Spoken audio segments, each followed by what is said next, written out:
Okay, So sir. before Then, starting, Sir, I joined, sir. I'm there. yeah. Good evening, sir. Okay, Welcome, super. sir. So before Kavita ma'am, before join, we will take one screenshot photo, ma'am. Sure, So sir. we'll Sir, request only all the SD. speakers to switch on the video. Okay. SDG 5 and 13 have to join. Reminding everybody join, sir. Okay. Am I audible, sir? Hello? No problem, ma'am. Okay, okay. So I request Bharat or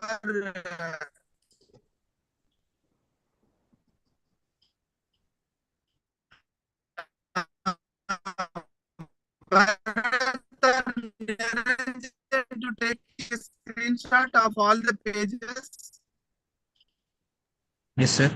with all the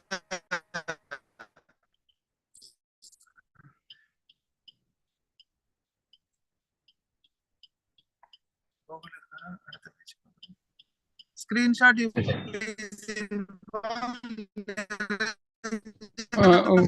Voice is very slow. Not. Sir, you are not audible. You are not Okay. audible. It is breaking. Yes, very slow voice.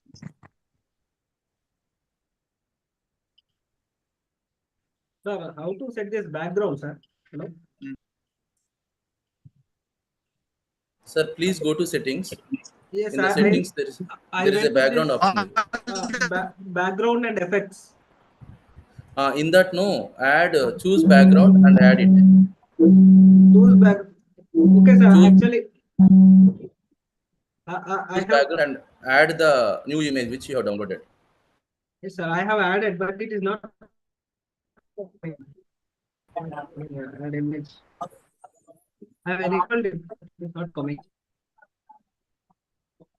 Solid audio background is required.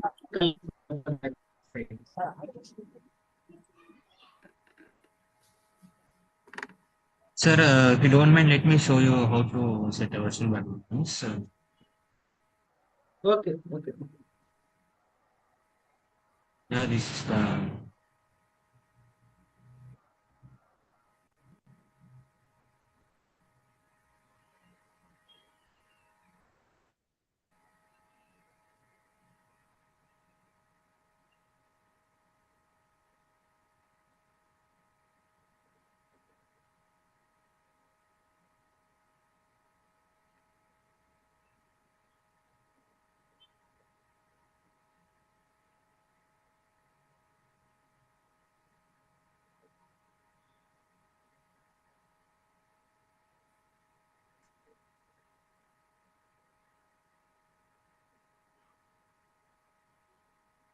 Now near to my photo, there are three points. In that, I have taken this choose virtual background. Okay.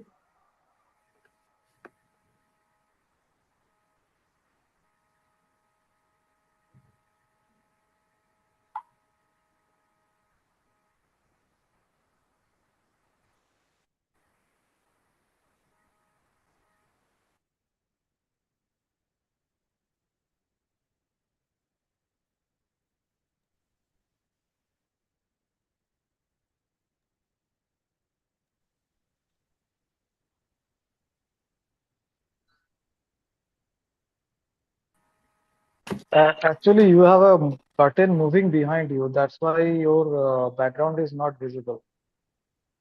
Acha. You need to have a stable background. Okay. I know. I understood. 1 second. Kavita, ma'am?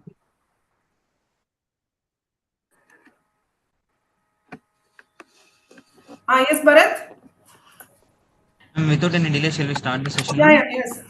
Sir, Ramesh sir, shall we start, sir? Yeah.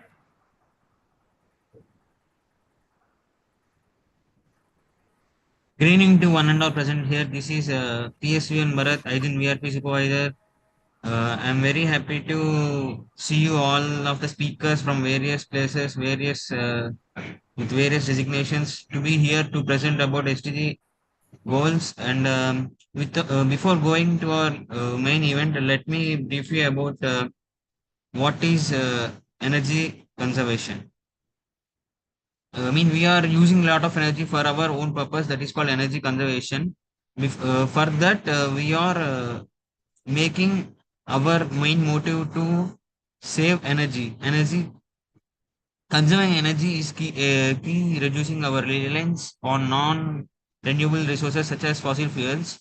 So, one meaningful way to save energy is to use environmentally friendly natural resources such as harnessing renewable energy sources like solar and wind power, conserving oil, gas, and coal for further generations. So in this way, we will save some of the natural resources. This is called energy conservation. The main thing we are performing Energathon 2024 is nothing but SDG 7, Sustainable Development Goal 7, which calls for affordable, reliable, sustainable, and modern energy for all by 2030. Its three core targets are the foundation of our work. Ensure universal access to affordable, reliable, and modern energy services, and increase substantially the share of renewable energy, modern services, double the global rate of improvement in energy. Let us have a brief of our before conferences in which we have succeeded with our overall team performance. Discussion on all 17 SDG goals linked to energy held on 20th April 2024 at 7 p.m. Our president, Dr. L. Ramesh, sir, have gave the opening remarks and have wonderful lead with our moderator, Dr. J. Balmurugan. I have succeeded with all the speakers with a beautiful satisfaction of uh, completion of the pre-conference one. Likewise, with coordination of Mr. P.S. Krishna, overall coordination with the students, it is an under performance with all the speakers on 23rd April 2024. These are the three conferences that have been held before, but I expect this was the conference that make us to discuss more and more on the all SDG goals. So we will be having a small just a second. We will be having a small introduction to our agenda. Let me call Dr. Vasanti ma'am to give a welcome address. Vasanti ma'am.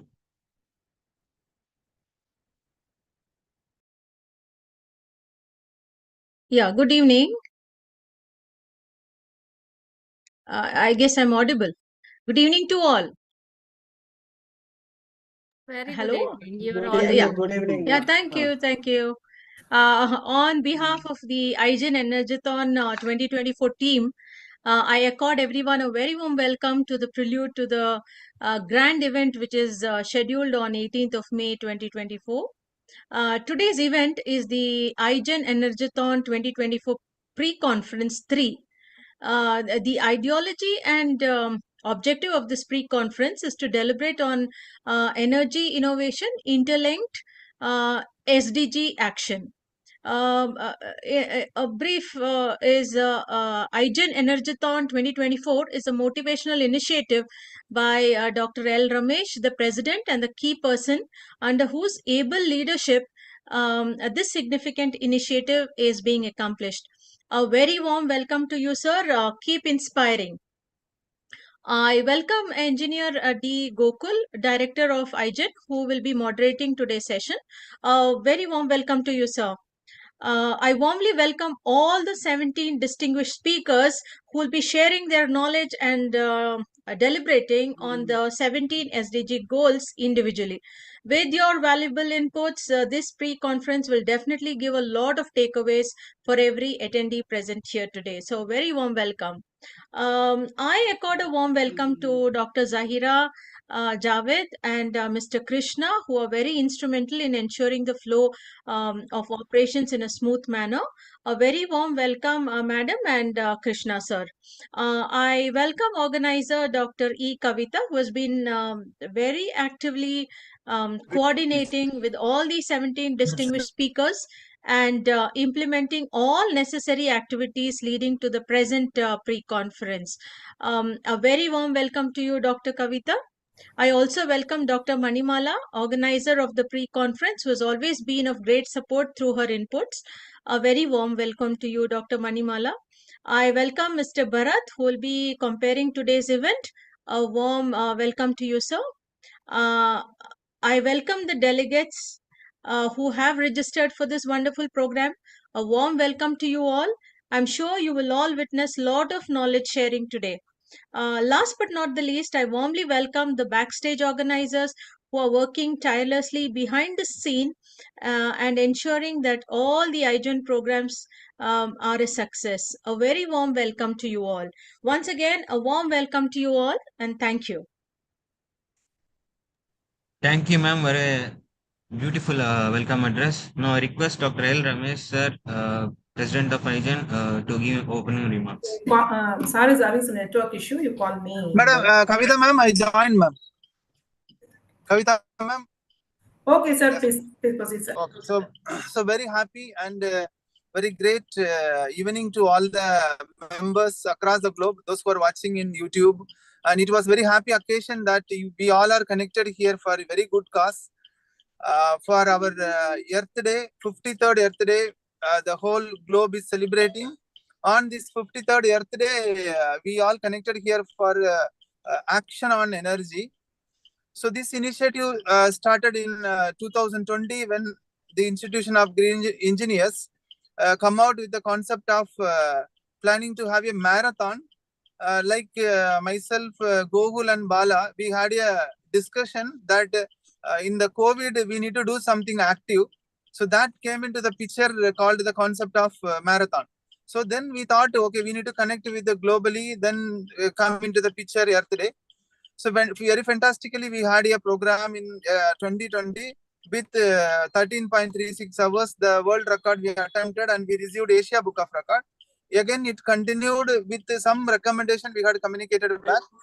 And finally, the next version, that is 2023. So we had a 19.36 hours session. So that was again recorded by WSCRA, Great Britain record. Not only the record, but we had a witness of lot of participants, plus the recommendation we had communicated to the people across the globe where they are connected. But this this Energathon, how it is different from the last 2023. So this time we had taken 6 theme. Very interesting 6 theme. All 6 theme is a global theme. So the COP29, which is going to happen in September, that we taken as one theme, and COP 2030 agenda we are taken as the one theme, but all related to energy. The third we taken Earth Day theme. Earth Day theme this year, it is a plastic as planet. We connected with the energy. And the fourth theme, it is UN. There is a concept called UN Energy 2025 action is there. We got taken that as one theme, how we can give the recommendation for that. And the India Sustainable Development Report is there, 2027 report is there. That also we taken as one theme. And last we taken 17 SDG, 17 speakers, 17 different organizations, 17 different institutions, 17 different intercontinental, like the different concept of discussion on energy triangle. It means that energy conservation, energy efficiency, renewable energy. So this is a 6th theme which we taken, and very interesting. In that 6th theme only we are connected here. So 6th theme is the SDGs and SDGs 7 and interconnected, interlinkage, how this energy can support to are connected here. It is a very happy note that 17 speakers from 17 institutions here going to give the presentation on the how this energy can support goal number 1, how this energy can support goal number 10 and till 16, 17 like that. Yes. Coming to our program on May 18th. So May 18th, our program will start on morning 6 a.m. Indian time, and it will continue with small inauguration, and the next session will be like a school origin army session. After that, continued with the power project session. Like that, the session will continue. By 11 o'clock, we will have a session with the power experts in India. And we will have another good session. The same concept session we are having in the May 18th. That is 17 institution heads, principals are going to connect the same concept what we are doing. So after that, we have NSA Club. 35 NSA Club is there. This NSA Club is going to do the offline program that is cultural related to energy, cultural related, mime related to energy, like that event which we planned. And the afternoon also there is another 1 hour session. In the then we'll have COP 2030 session, COP 29 session, like that session will go. In the evening 6 o'clock, we will have the another interesting session, the same concept, 17 country, 17 speakers from 17 institution, student speakers. So 17 students we are connecting with 17 countries. So the speakers, those who are having your connectivity with any other countries, students are there, you can refer. So that is in the evening 6 o'clock to 7:30, like that.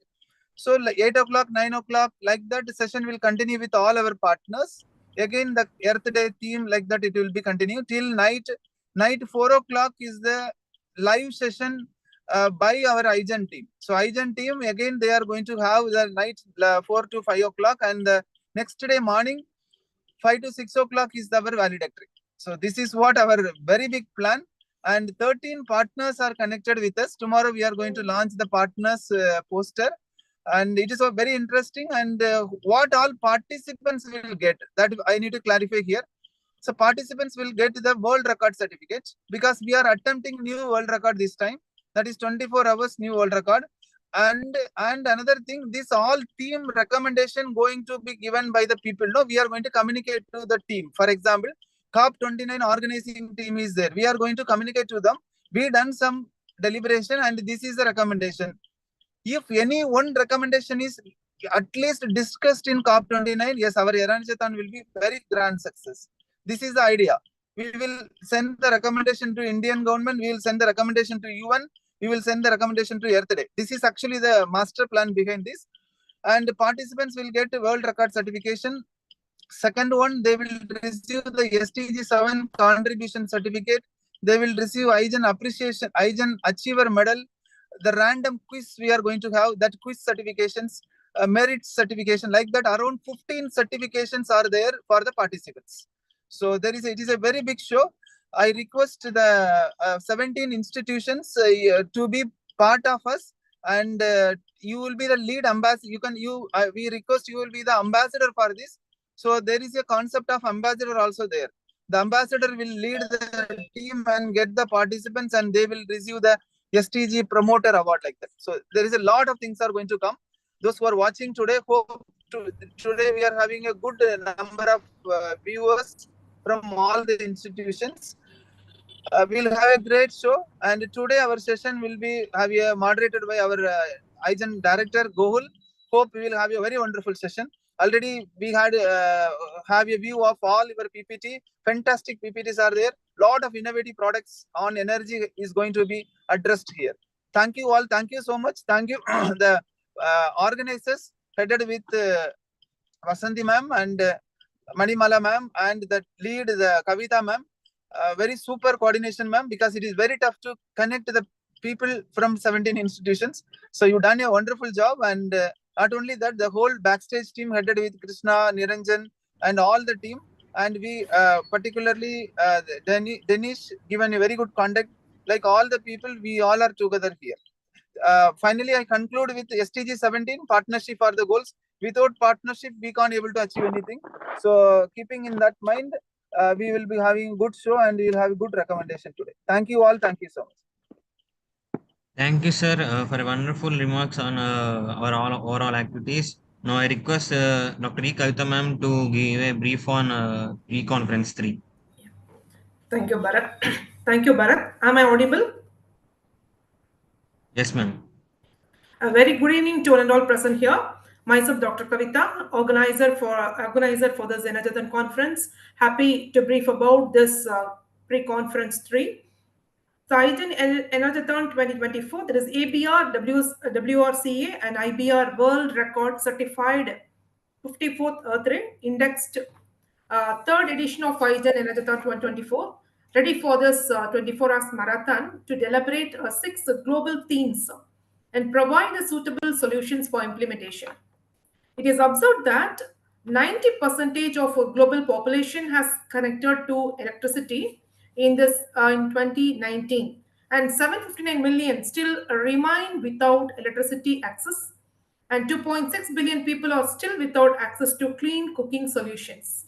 So the share of all the renewable is projected to rise only to around 21 percentage of total final consumption by 2030, and the annual efficiency improvement is projected to reach only 2 percentage between 2018 and 2030. So for short of 3% needed to achieve our target in 2020 in spite of this COVID-19 pandemic.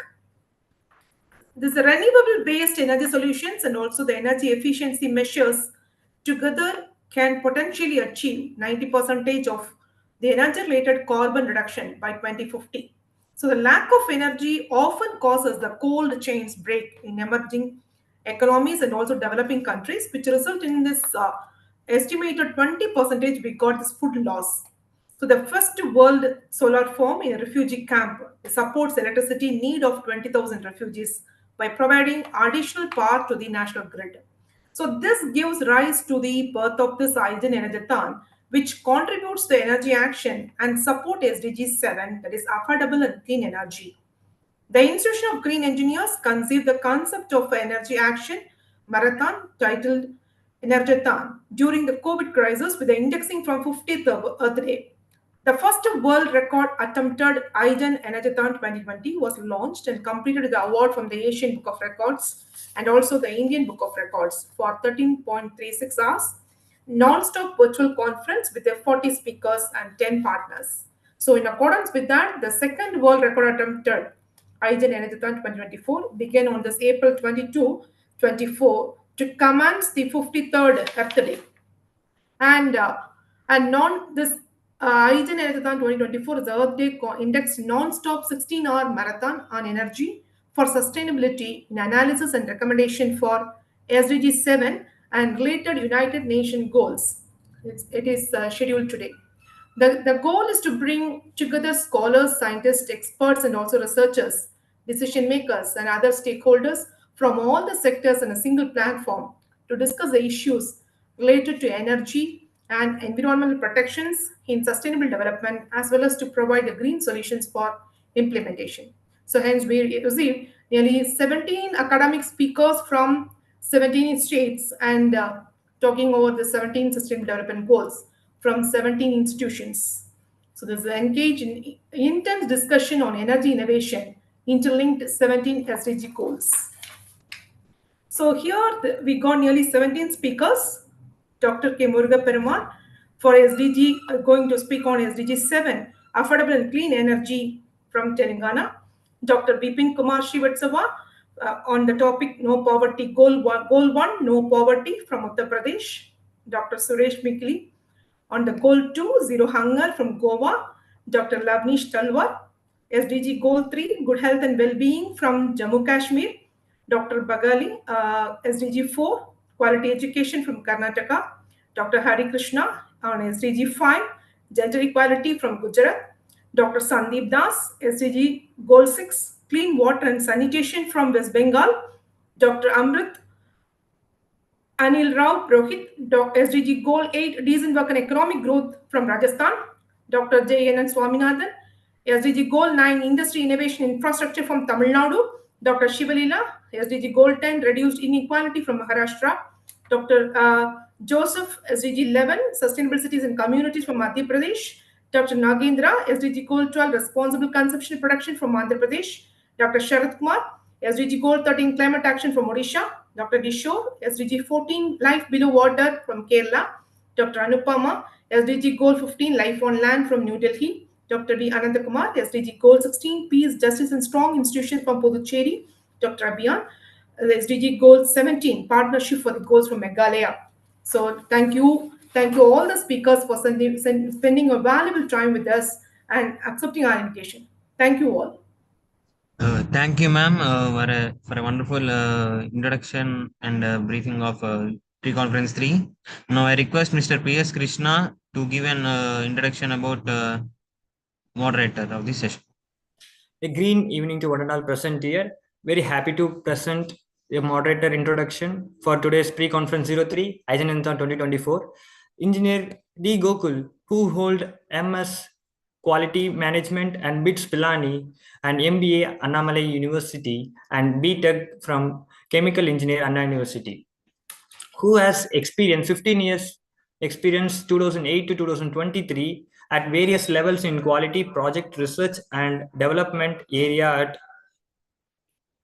Satish Dhawan Space Center SDSC, SHAR, Indian Space Research Organization and Carbonium Universal Limited, Murugappa Group. Presently a scientist SF Deputy Secretary rank in System Reliability Group of Solid Propellant Booster Plant in SDSC, SHAR, and ISRO. Currently a project manager from Small Satellite Launch Vehicle SDSC, SHAR, ISRO in Solid Motor Assembly, Testing, and Launch Operations. And his awards and achievements: receiving Young Scientist Merit Award for the outstanding initiative with innovative approach and service delivery by Indian Space Research Organization, Government of India in the year 2018. He received Youngest Industry Youth Icon Award, Tesla Award 2018 by Institution of Engineers, Tiruvallur, IATVLC chapter in year 2018. Received Youth Icon Leadership Award 2022 in Institution of Engineers, Tamil Nadu State Center during centenary year celebration on 15th December 2022.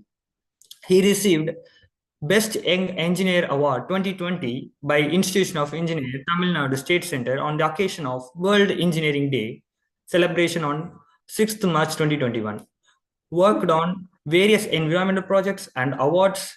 Maldini Youngest Engineer Award by the Dalmer Cleris and UNESCO in 2008 and 2009. EWB Green Award by the Engineers Without Border in India in 2008.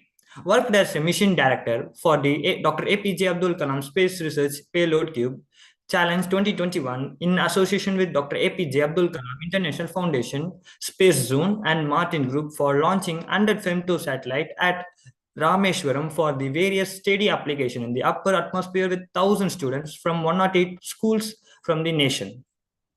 Worked as a mission director for Dr. APJ Abdul Kalam Student Satellite Launch Vehicle Mission 2023 APJ AKSSLV in association with Dr. APJ Abdul Kalam International Foundation, Space Zone, and Martin Group for launching the first hybrid rocket 150 Pico satellite at Pattipulam, Chengalpattu, Tamil Nadu, India, for the various steady application in the uppercase atmosphere with 5,000 students from 2020 student school from the nation.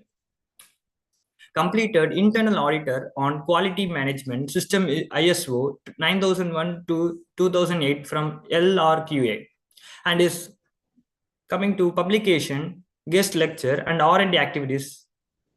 45 papers published in various national and international conferences. Addressed more than 30 guest lecture at various prominent institutions: Birla Institute of Technology, Dubai; Sharjah Institute of School, Sharjah; Indian Institute of Technology, Madras; Indian Institute of Technology, Mumbai; National Institute of Technology, Calicut; National Institute of Technology, Sharkul, Birla; Institute of Technology, Goa; JNTU, Anandpur; AC Technology of Engineering, Anna University; SRM University; Institute of Technology, Lucknow; Sri Venkateswara College of Engineering, Chennai; Danish Government College of Engineering, Chennai; St. Peter's Engineering College, Avadi, Chennai; Savita Engineering College, Chennai; Sri Vidya Engineering College, Virudhunagar; Mada College of Engineering, Chennai; KCG College of Technology, Chennai; Velammal College of Engineering, Chennai; Arunai Engineering College, Tiruvannamalai; Veltech Engineering College, Avadi; St. Joseph Engineering College, Chennai; Agni College of Engineering, Chennai; Dr. MGR University, Chennai; Satyabama Institute of Science and Technology, Chennai; Hindustan Institute of Science and Technology, Chennai.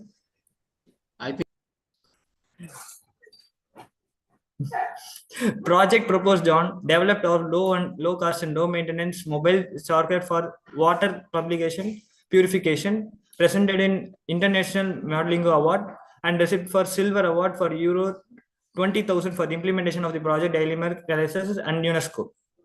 Coming to World Record certification, award in Guinness World Record, World Book of Record, and Asian Book of Record for the Dr. APJ Abdul Kalam Space Research Payload Cube, and awarded in Asian Book of Record and the Limca Book of Record for the world longest online conference, and awarded in World Record Union for the Pico satellite. And his co-curricular activities are working as a board of director in IGET, Institution of Green Engineering, working as a honorary secretary for the Institution of Engineering Tamil Nadu, working as a joint secretary for the High Energy Material Society of India, working as an advisor for the Dr. APJ Abdul Kalam International Foundation, working as a president for the International Professional Society of EWB, and worked as a treasurer and honorary secretary in Indian Institution of Chemical Engineer for 2017 to 2019, and worked as a joint secretary for the Institution of Engineer of India, Tamil Nadu State Center, and worked as a convener for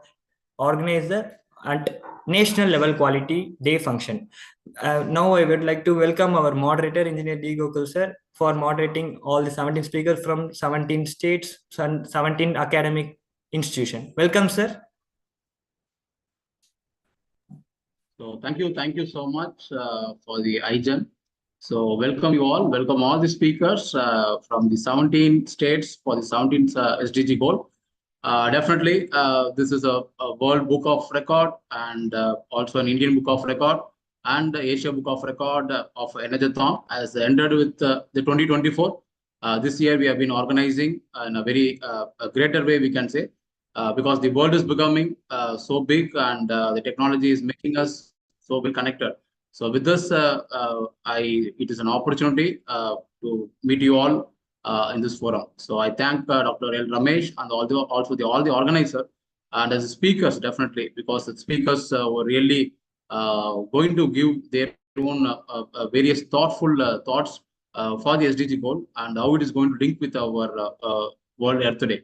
So already, I think the president has already narrated about the Energathon. So we don't want to get inside much more, and the speakers will know about it. So without wasting much time, I think we can able to enter into our the discussion. Already we have been almost 40 minutes. We have running out of time. So once again, I thank all the speakers who have been joined from 17 states of Pan India with the various SDG goal. Definitely, each speakers have their own a lot of contributions in the country as well as for the earth, which is we are going to make it a small change. Every small change which always makes something like a bigger level of improvement, we can say. So definitely, I hope all the speakers have also been joined it, and definitely we are going to initiate the program. So we also know the rules. See, we already, I think, set up a good rules. Maybe we are not going to exceed each speaker more than 6 minutes. So please limit it to 6 minutes. So that's 17 into 6 almost. We're not going to touch more than 9:30, so that we can close our wind up our sessions by 9:30. So already I think PPTs have been shared to us. So definitely the first, I think we can have maybe not more than 2 rounds. So in the first round, maybe you can give your introductions about yourself and you can open up your PPT. The second round, I think we can able to say what is our moving forward. That is very important. What message we are going to give it to the nation. So maybe there are lots of participants who have been connected in our YouTube channel, also in our Zoom. So definitely, I think the outcome of this pre-conference, which will make something a big change for any humans in the world. So that is what we are going to narrate. So with this small note, I would like to invite. I think there is some small shuffling is happened. We are not going to start with the SDG 1. We are going to start with SDG 7. I think, Kavita ma'am. Yes, sir. Start with the SDG 7, then 1 to 17. Remind. Yeah, 7 is from like 7. Sir is ready. 7 is Muruga Perumal, right? Yes, sir. Yes, sir. Yes. Yeah, so definitely. So maybe I will welcome all the speakers once again and from all the 17 states of our country. So with that, I think let me introduce Dr. K. Muruga Perumal. So Muruga Perumal is from Telangana. I think he's going to talk about the SDG 7, which is affordable and clean energy, because that is where we are connected with the conference. So Energathon is going to talk about more on energy, and definitely I think each and every speaker is going to contribute. So we will initiate with the clean energy, so that it will be make some sense in connecting all other goals with all the speakers. So may I welcome Dr. K. Murugaperumal from Telangana, so that he can initiate. So Murugaperumal, are you there? Yes, sir. Yes, sir. Yeah. Yeah. So the session is over to you. Thank you so much for joining from Telangana. So Bagunara. Yeah, I'm fine, sir. Chala bagunnanu, sir. Thank you so much. Thank you. So you can Yes. initiate. Can I share my So over to PPT, you. sir? Yeah. Yeah, yeah. Maybe you can give a bit introduction about yourself so that all the people will be knowing, and then you can initiate with your PPT so that we can have a discussions in the second. Thank you. Okay. So, well, very happy evening to one and all present here. I am Dr. K. Murugaperumal from Vardhaman Engineering College of Engineering, Vardhaman College of Engineering, Hyderabad. I done my UG, PG, everything is online university. So I have the 15 years of teaching experience. Then I am the one of the IIC ambassador in the campus, the noted research supervisor in the renewable energies. Apart from this, I have some applications related to the energy related and having the funding. I have the fund nearly is 65 lakhs in the renewable energy development in the campus. With this, my introductions, I will start my presentation.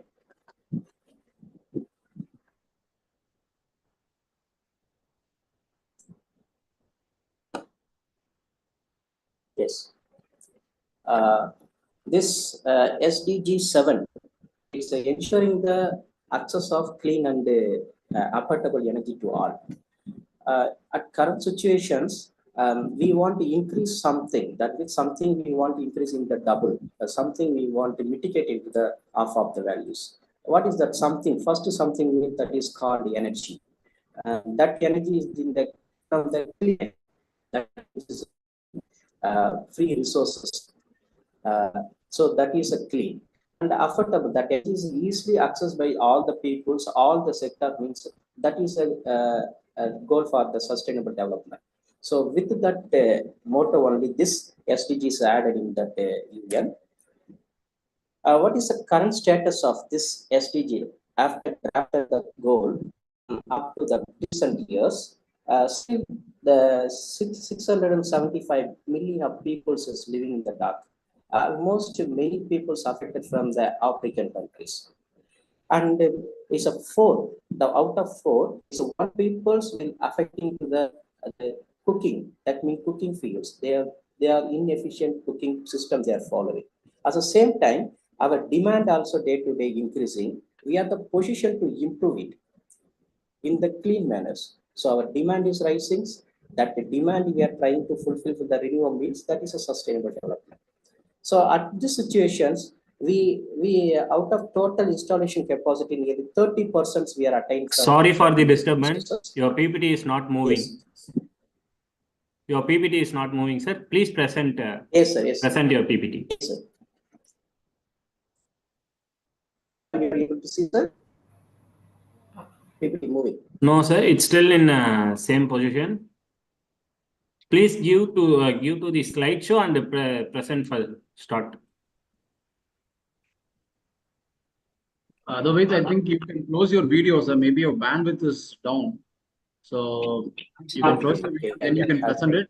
Otherwise, if at all you share the presentation to our organizer, they can also open it. Sir, yeah, sir. Click that button, sir. Click that button. Yeah, it is okay. Now, okay, sir. Click that button, sir. It's still in.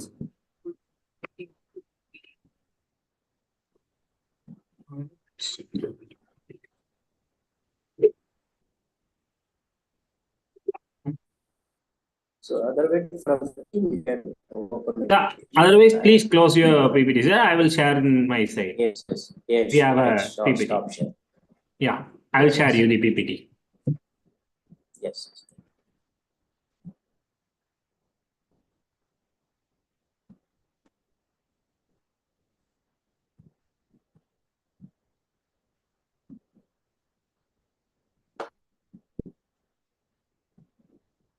Sir, start your presentations. Yes, sir.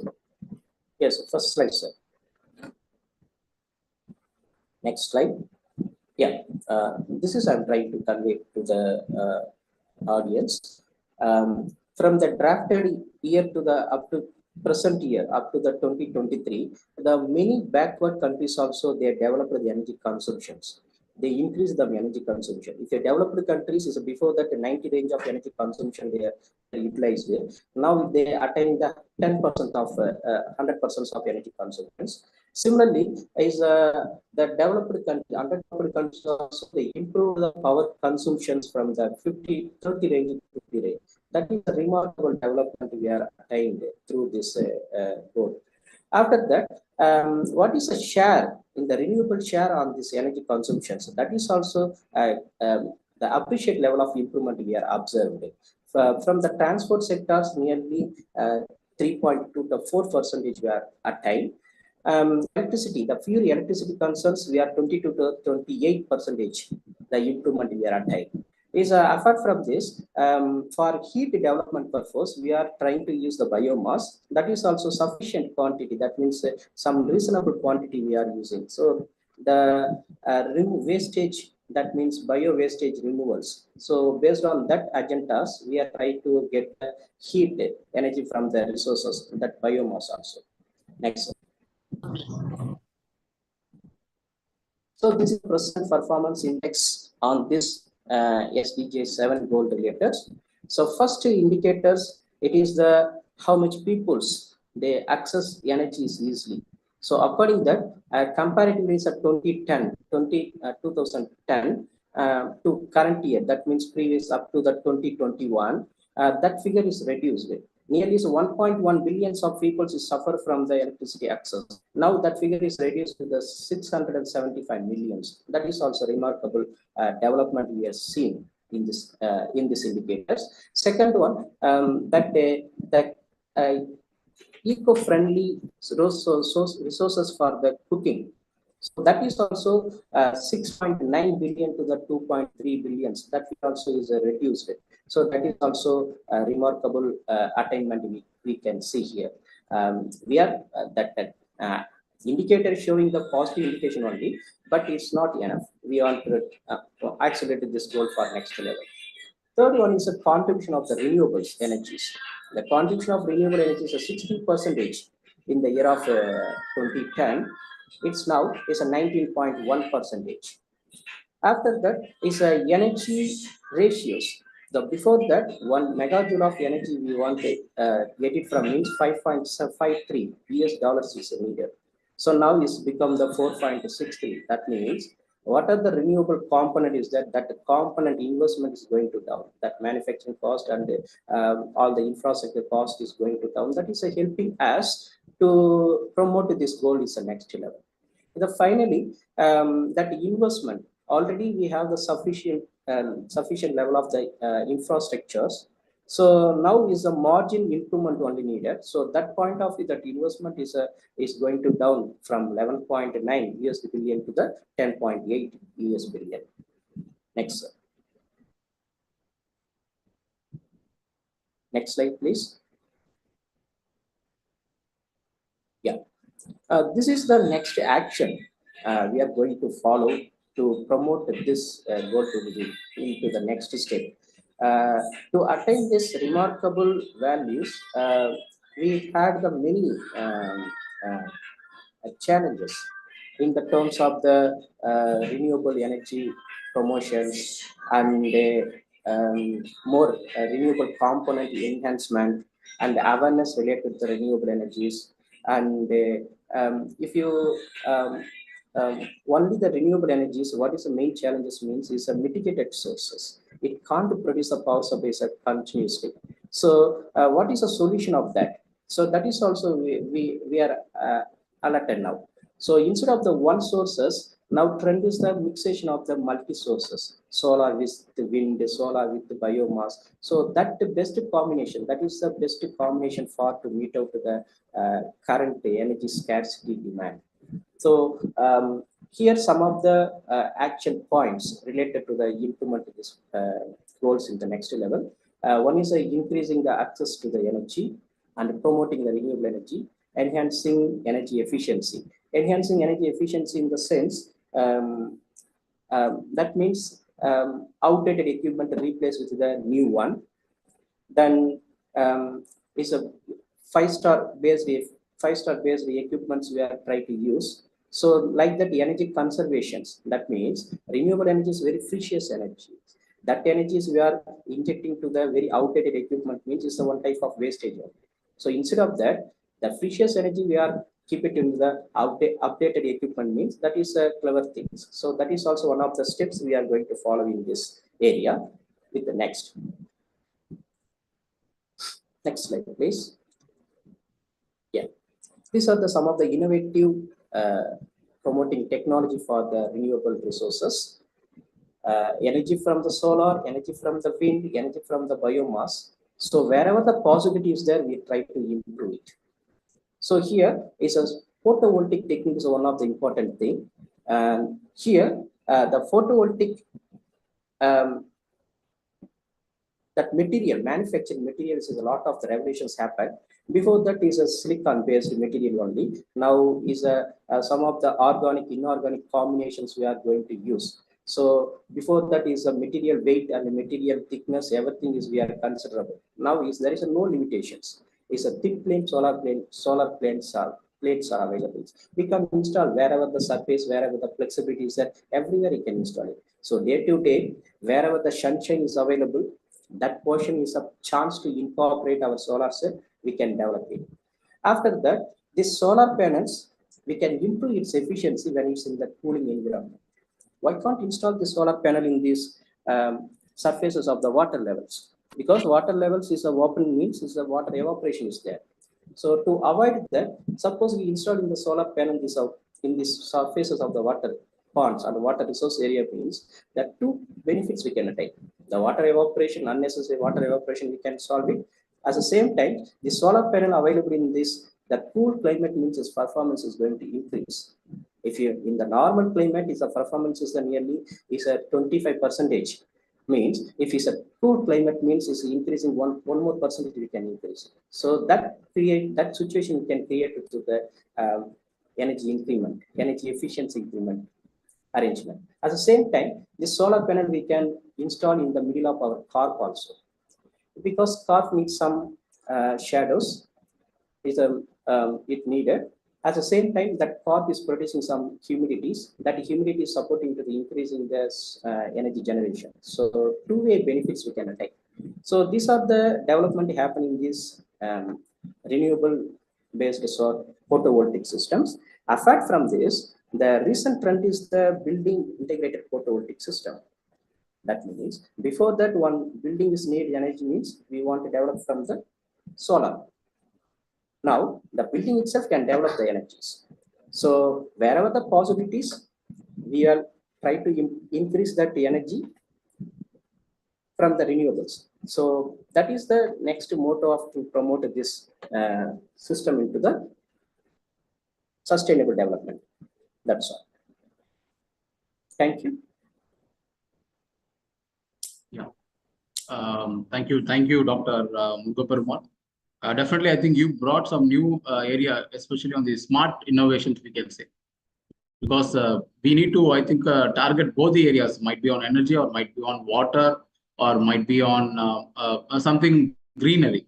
So definitely, I think we got good messages from your PPT and as well as from the presentation. Thank you so much for joining and given your thoughtful, especially for the SDG 7 on the clean energy. So you have connected and you have initiated our pre-conference with the innovations behind the technology. Maybe it might be small or big. Definitely, I think we required it. With that, thank you so much. I think you can stay online. Definitely, we'll come with the second round and we are going to have the moving forward to take up this complete the SDG goal for the implementation. Country, I think India is always good in planning, but executions, definitely we are not on the dot, but we are on the progress. So definitely we also work on that and we will try to bring it up in the bigger way in the coming days. Thank you so much. So I think maybe to the speakers, I think we have already set up a timer also in our Zoom. I think each speakers will be given a not more than 5 minutes, so that definitely I think because we need to maintain a time so that all the speakers can be covered, and also we need to have one more discussions with all of you for moving forward. So with that, I think we are going to initiate with our the second speaker. We are going to initiate with SDG 1, so that's no poverty. And let me bring Dr. Bipin Kumar Srivatsava, who is a dean, also a professor who is working in Golkottis College of Engineering Technology from UP. So definitely, I think UP is one of the big state in our country and contributing a lot of technology. And I think we can able to see many defense contributions and so many things changing from UPA, and people are giving a lot of enthusiasm. So we welcome Dr. Bipin Kumar Srivatsava from Uttar Pradesh to deliver about the goal number 1 of SDG 1. It's nothing but no poverty. It's over to Doctor. You can initiate.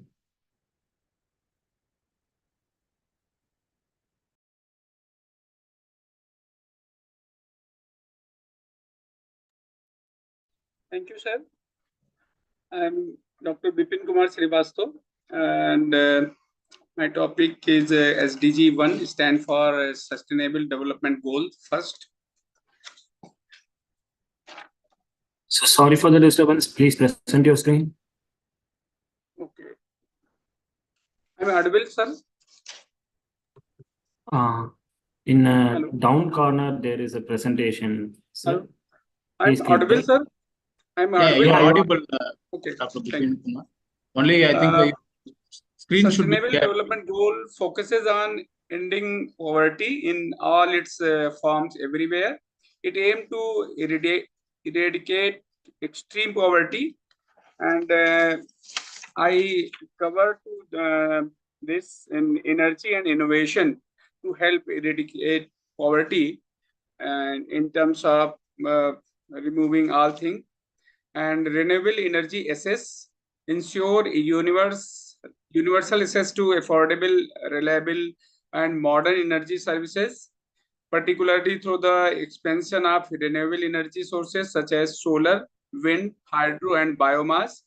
Renewable energy technologies can provide off-grid solutions to communities in remote areas, reducing their dependency on costly and polluting fossil fuels, while also creating local employment opportunities.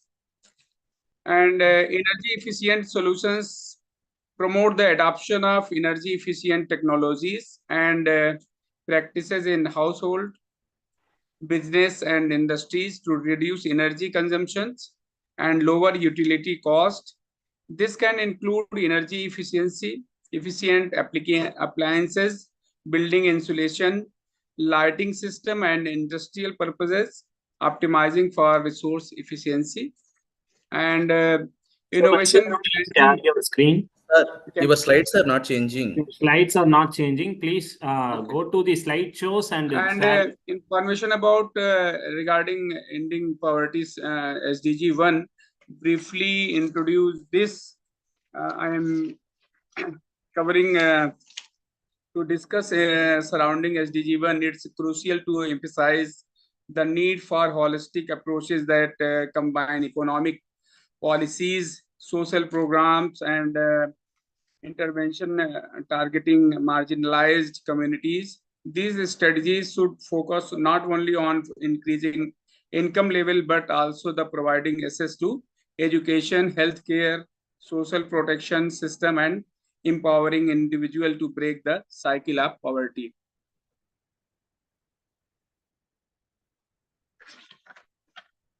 And again, we discuss if in current scenario, about 575 million people will still be living extreme poverty.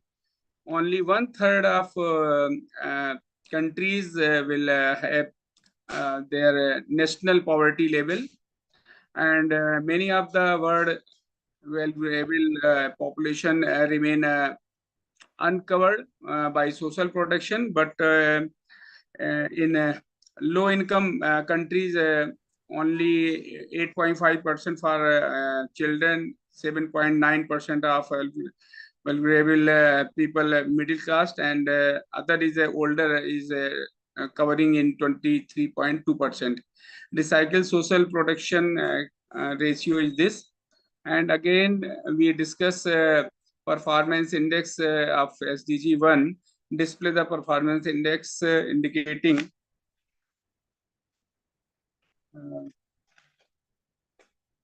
certainly brief discussion on how energy assets contribute to poverty reduction and support SDG 1, along with highlighting successful initiative and partnership.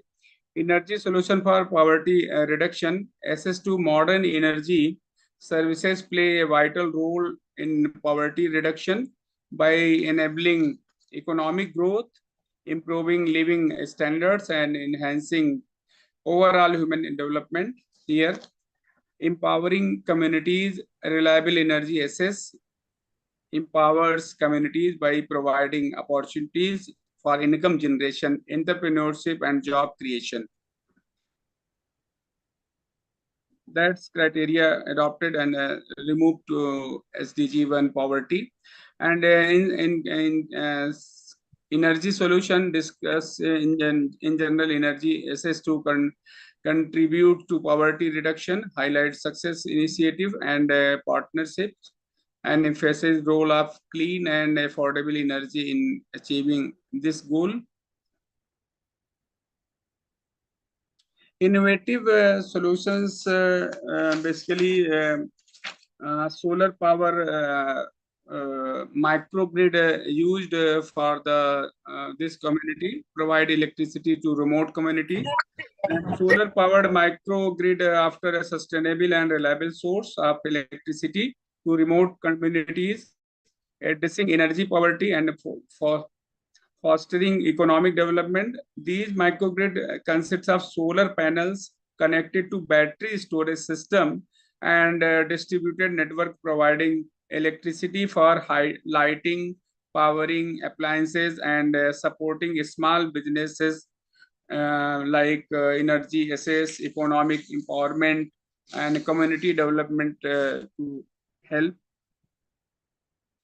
And our recommendation is for financial inclusion, expense to assess the banking and credit system, a skill development program empowering individuals with marketable skills and a community-based solution, and many more like energy solution poverty reduction is also for improving the poverty of our country.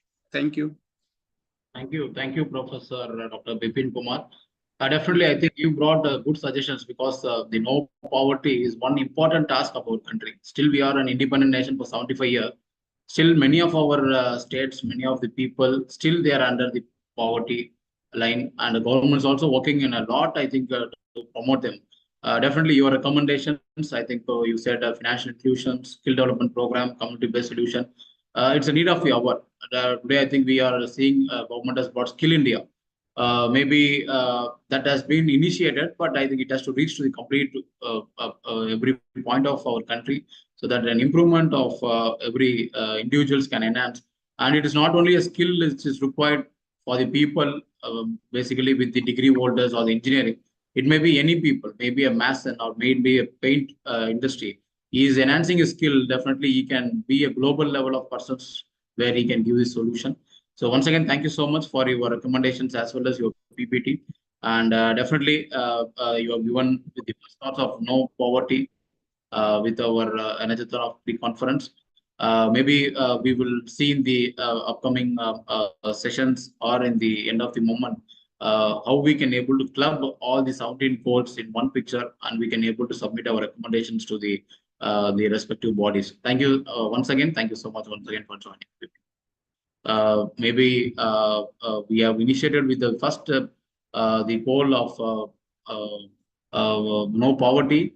Now I think we are entering to the SDG goal number 2. It is nothing but zero hunger. Maybe we all will be so delighted. I think the place we heard Goa.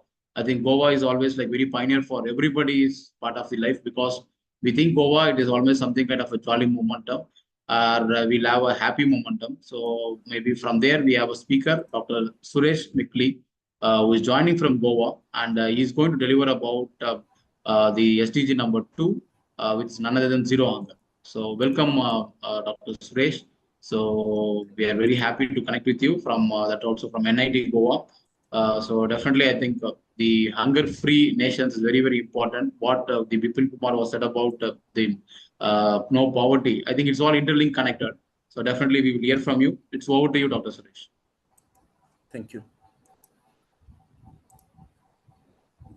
Is my slides visible, sir?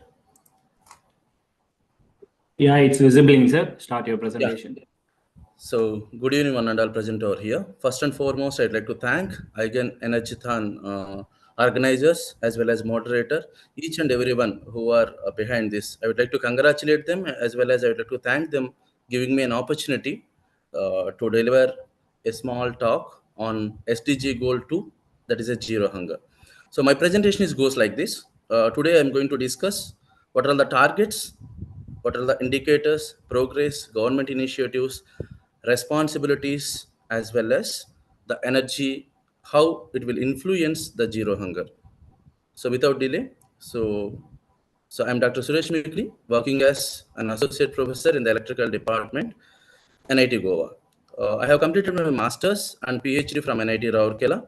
So as of now, I have published more than 120 journals, and out of which 80 plus is in SCI.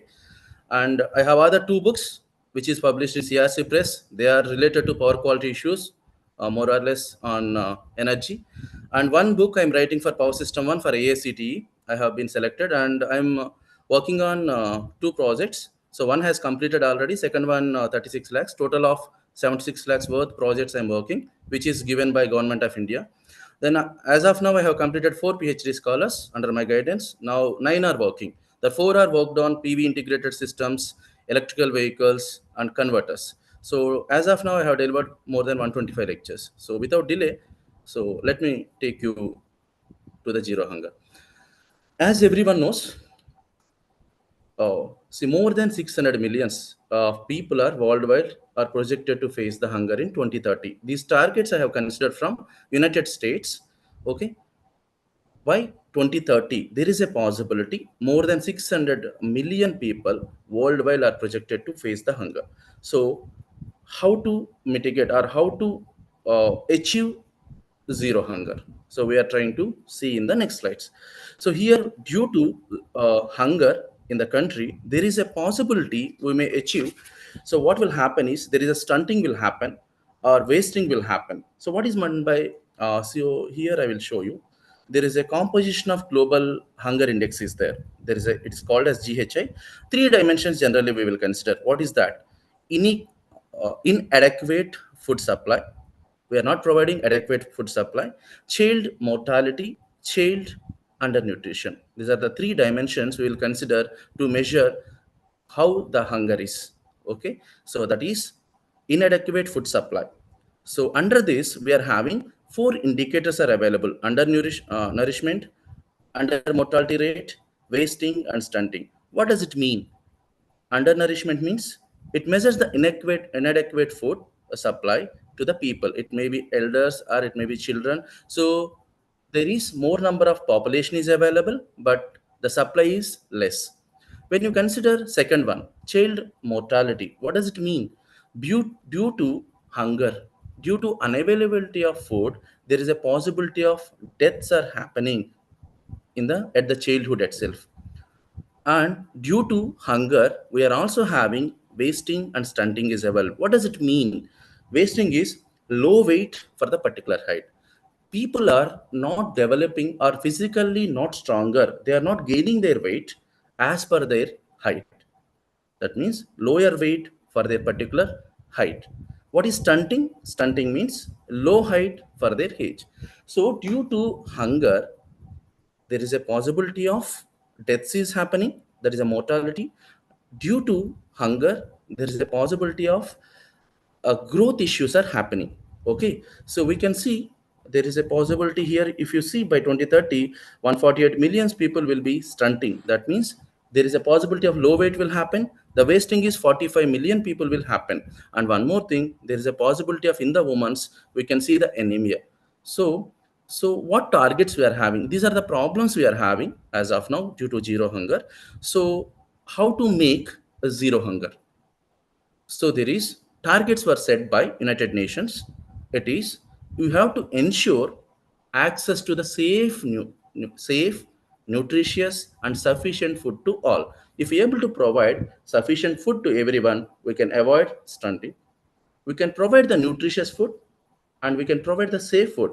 Even what we can do, all the three components, undernourishment will not happen, mortality rate will be reduced, and child undernutrition also will be reduced, and end of all forms of malnutrition. So if you provide the nutritious food to each and everyone, even GHI index we able to mitigate. And one more thing, double smallholder food production and income. What does it mean? We need to produce more amount of the nutritious food.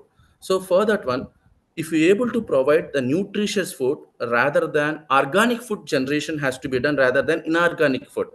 Okay, due to which what happens by providing the or by generating the organic food in a double measure, so we are providing nutritious or sufficient food to each and everyone.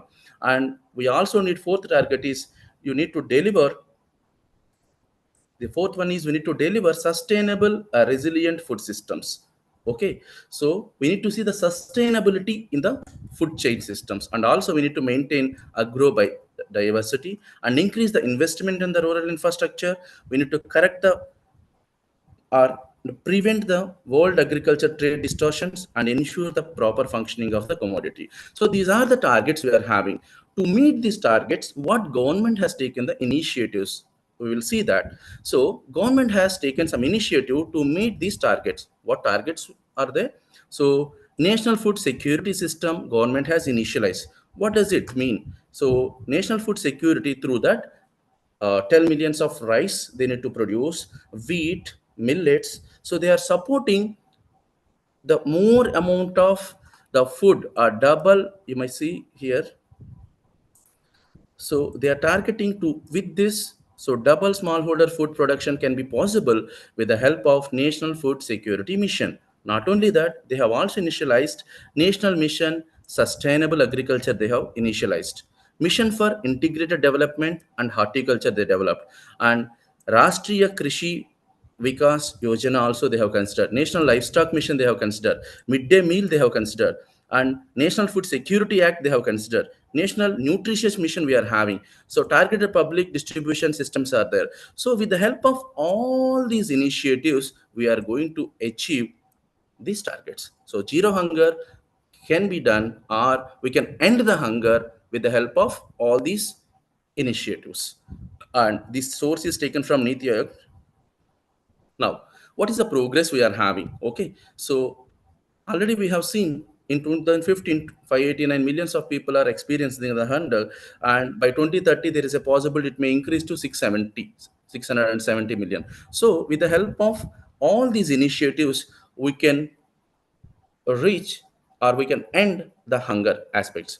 So towards that, so what we need to consider, see, to end the hunger we need to see all ecosystems, sustainable ecosystems need to be considered. So when you are considering a food generation, so we need to see the sustainable growth or energy should be considered. Second one is rural poverty should be, we need to end. We need to adapt, eliminate the loss of or wasting of food. Most of the people are wasting the food, we should avoid that. And access to adequate food and healthy diets we need to consider. We need to end malnutritious in the farms. Towards this, we have these particular goals. And one more thing, there are, with the help of two aspects we can also achieve mainly zero hunger. What is that? One is rural technology development. Through the help of rural technology development, we can achieve zero hunger. What is rural technology development? So nowadays we are considering there is a solar water pumping system. So previously we need to depend upon what? So there is some places continuous power flow won't be there. The farmers used to depend on the regular power supply should be available. But the thing is, with the help of the PV integrated water pumping system, you no need to depend on the grid. Now you can generate the power which is required for your agriculture. So it is the rural development can be achieved. That means this is also green energy concept. What we are doing, so we are not depending Sir, I think upon your the time carbon is emissions. running out. Okay, 2 You minutes. can just conclude it. Yeah. Second one is we can achieve not only the PV. Second one we can consider with the help of PV as well as wind. So if you see most of the highways, there is a solar parks are available as well as wind energies are there, which are directly connecting to the grid as well as you can connect to the agricultural also. Third one is it is going to be future. There is a hydrogen fuels also we are going to consider in place of normal systems. So with the help of hydrogen fuel also we can use the rural technology development can be enhanced. Second enhancement is the food security and nutrition and sustainable agriculture. So how can we achieve this? By considering drone technology into the fields. In the agriculture, we can consider the drone technology. So what we can be done? So there are the seeds, everything can be taken. Unmanned UAV systems can be considered. So it will try to sense, we will use the sensors, we will try to see, so how many weeds are there, how the growth is there, each and everything it try to see. And second one is even we can introduce the robots into the agriculture, so it can automatically feed, it can automatically take. So here you see it is carrying, here it is feeding. And last one, see if you see normally if you see one person is giving that this one, so here we are using the technology, so there is the multiple ways of this one we are pouring into that. So with the help of rural technology development, sustainable growth of energy, with the help of PVs or renewable energy, I may call it as, with the help of renewable energy as well as sensor technology, so we can achieve the development, sustainable development in the country, in the agriculture. So towards that, okay, because of which we can able to achieve all our SDG goal to with the help of this. Thank you. Thank you. Thank you, Dr. Suresh. Maybe I think you have connected not only with the goal number 2, I think you have connected goal number 6 and goal number 9 and 12, because that is really required. You said about sustainable. The word sustainable is very, very important for all the goals, and especially for this zero hunger. It plays a very important role. And we directly link with, again, with the agriculture department and the rural India, and also promotions of technology towards the rural. So well presented. Thank you so much for your thoughtful share. Definitely, I think it's again we are bringing all the goals with various connected path. So this is going to give up only in the Energathon conference. Maybe I once again appeal to all the speakers. Maybe we have to see the timing. Time is very important. So again, all the speakers also can be taken, will taken by the introductions of other speakers, because it's the way we are getting connected with the 17 states. So that today I think we have seen the speakers from Goa as well as we got from Uttar Pradesh. Definitely, you can also well connected in the future needs also, because they're all eminent professors and they are given lots of thought. So with that, we conclude with the goal number 2. I think we'll come for the goal number 3, the very important need. It is all talks about good health and well-being. So without, I think, without health and without well-being, definitely we cannot pursue any kind of technology or any kind of momentum in our life. To speak about this goal, I think I invite Dr. Lavnish Talwar. He's none other than coming from Jammu and Kashmir. So it's almost like we are all sitting in the Tamil Nadu and operating Energathon. And Dr. Lavnish joined from our the north topmost, none other than Jammu and Kashmir. And a very delighted professor joined from Jammu. So we always see Jammu is none other than the Switzerland part of a country. And you are enjoying the climatic path where we are all suffering with 40-degree temperature. Maybe your area would have not crossed not even a 25. So definitely we'll hear from you on the SDG number 3. And it again linked with all our health and well-being. So we'll connect with the SDG number 3.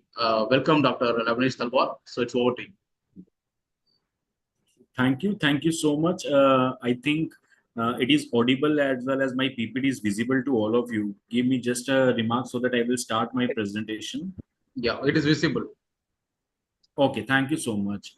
So first of all, I would like to thank each and every person, each and every speaker, each and every person in and Mr. out of the Mr. city. Mr. Lavanish, you can make it PPT full presentation view so that it will full presentation. Sir, this is full presentation from my side. I think there is some problem. No, Or you have we to will. F5. You have to press F5 so that it will come. Sir, from my side, it's clear. Let me one do. Can we share from your side, sir? Yeah, sir, I will share you, sir. Okay. I'll share Okay, you. sir. Okay.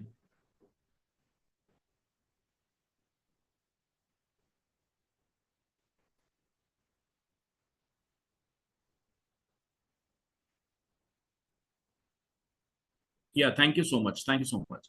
So first and foremost, I will like to thank each and every person, each and every speaker, as well as the persons who are in screen or the screen to become this part of this wonderful event as we are on from IGEN 2024. So let me start with my presentation. Next slide, please.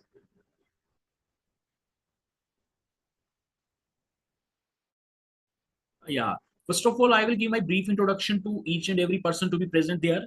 Myself, Lavnish Talwar, and presently I'm working as a head of the department in the Department of Electrical Engineering, Yogananda College of Engineering and Technology, that is YCT Jammu. And I had almost a teaching experience of more than 16 years, and I worked in various institutes. Like I was the head of the department at ICS Polytechnic College, Purku Camp, Domana, Jammu. And earlier I was at a government college of engineering and technology. And I had also an experience of some industry, that is a Berger Paints Industrial Limited, where I have been worked as a maintenance engineer. Presently, I am working as a head of the department, but in addition to that thing, I had also earned many duties and responsibilities. I was working as a controller of examination for the smooth conduct of all the examinations to be conducted at our institute, and I will be the club secretary for NDL Club of YCT and also the convener for IISc cell of YCT. I was the co-convener for the various international conferences and well as the editorial board member for the second international conference, RISA 2020. I had published 30 research papers in national as well as international journals and attended more than 50 workshops that were conducted by the various institute. And I had also worked on various energy audit projects, various energy auditing projects like some buildings, some industries for energy audit I had done. I was a part of this IGEN program long way back from the 2 or 3 years back when I joined this IGEN platform. So it's my privilege that today I will be there and speak on the SDG Goal 3, that is our good life and well-being. Next slide. So our SDG 3 aims to prevent needless suffering from preventable diseases and premature death by focusing on the key targets that boost the health of a country overall the population. You all seen that we are already facing through a very bad phase in the year 2020 2021 when all we are suffering from COVID. And I think by this good health and well-being, we are all cater together and defeat this pandemic, that is COVID epidemic. And the world has made a substantial progress towards the goal of ending preventable child deaths, with the global under 5 mortality rate decreasing from 76 to 38 deaths per 1,000 live births between 2000 to 2020. Next. So this is basically the data where we have the goal 3 can be further subsequently divided into many things. Under you have see the ensure healthy lives and promote well-beings for all set of ages, where we have a targeted about in the year 2030 reduce the global maternal mortality ratio to less than 70 per 1 lakh live births, and end of the epidemic of the AIDS, tuberculosis, malaria, and neglected tropological diseases and combat hepatitis waterborne diseases, and other communicated diseases. So I'm not taking so much of the time. So these are the basically the key targets for your good health and well-being that will be covered in our SDG Goal 3. Next.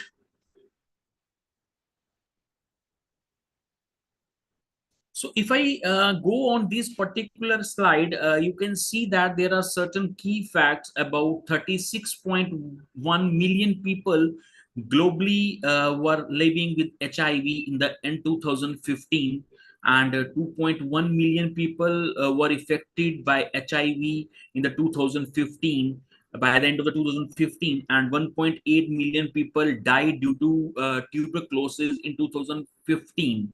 And you can also see that the young women aged 15 to 24 years, almost 20% of newly infected adults globally in 2015, and 45% of new HIV infection globally occur. So when this United Nations Development Program partnership with the global funds has been supported, the countries in saving 2.5 million of lives. This is the big achievement, and this is only and only possible with the help of this SDG Goal 3. And after that, you have 2 million people currently on HIV treatments with this SDG goal, 53 million bed netted distributing, achieving coverage of 4 countries, and 2 million doctor, nurses, and community health workers were trained to have the fight against HIV, TB, and malaria. And our SDG Goal 3 targets that by the end of the year 2030, end of the epidemic of AIDS, tuberculosis, malaria, and neglected tropological diseases, and combat hepatitis, waterborne diseases, and other communicable diseases can be targeted. Next, please.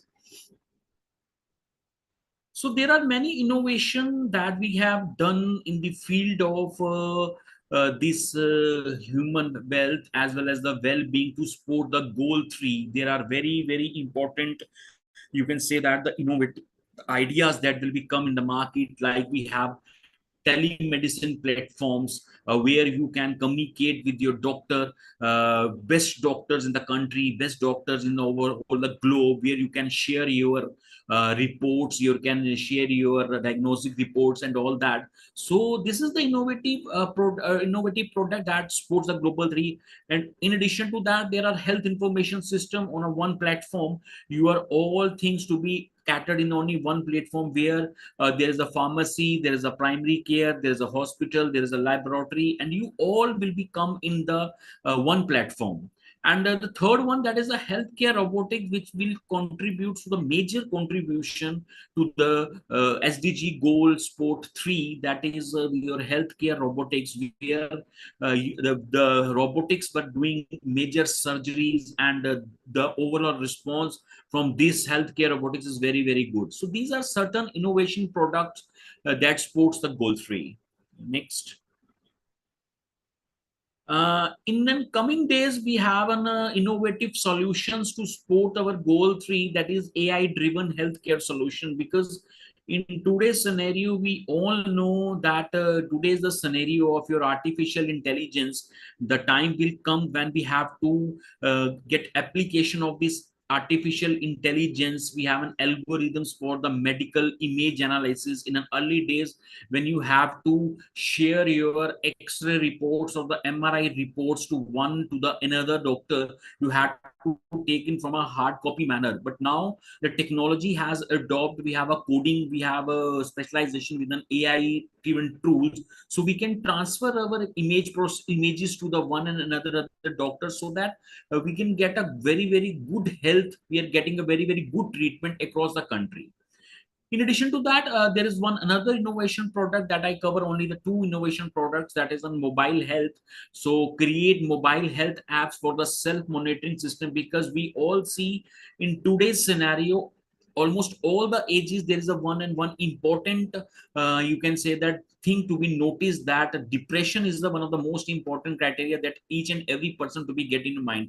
Either it is the age of the students or the age of the workers and everything. So we should adopt certain mobile health apps where we can self-monitoring the health tracking, medication reminders, and assess educational resources, promoting preventive care and empowering the individuals to take control of their health.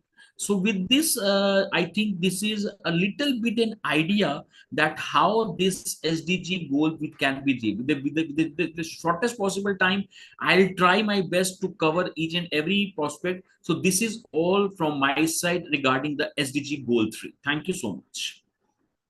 Thank you, Dr. Lavnish. Yeah, a very important goal. You spoke about it, and definitely, I think you connected from the area of COVID.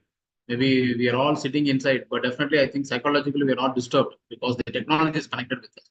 And that technology, when we really try to see today, I think there's so much of improvement, including I think maybe the vaccine, so which has played a very important role, and the engineering communities has given a very big boosting for producing the vaccine and throwing to the complete world.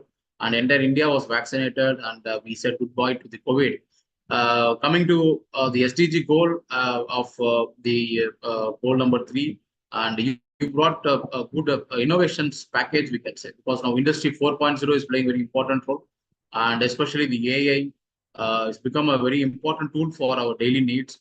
And again, the mobile phone, where we have a huge number of applications, how we can able to connect this technology of mobile applications with respect to goal number 3. So well taken, well received your points, and we have it might be a small case where you brought it. I think so much of technology is inducing into healthcare center.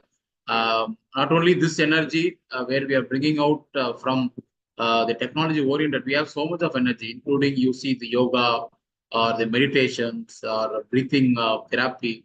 I mean, it's all energy. Maybe we have not inducing a more energy, but the yoga or meditations gives a small amount of well-being or well-change of our human that narrates to a complete world. So thank you so much for bringing your points and narrating it. Once again, we thank Lavnesh Talwar, who joined from Jammu and Kashmir and given us goal number 3. So thank you so much. And now we are entering into the important, I think, the goal where we are all talking about. We are all an engineers, we are all a professors. Without having a quality education, you have not become to such a position. So the goal number 4 definitely is going to talk about the quality educations, where I introduced Dr. M. Bakali, who is joined from Bangalore. He's also director from management studies.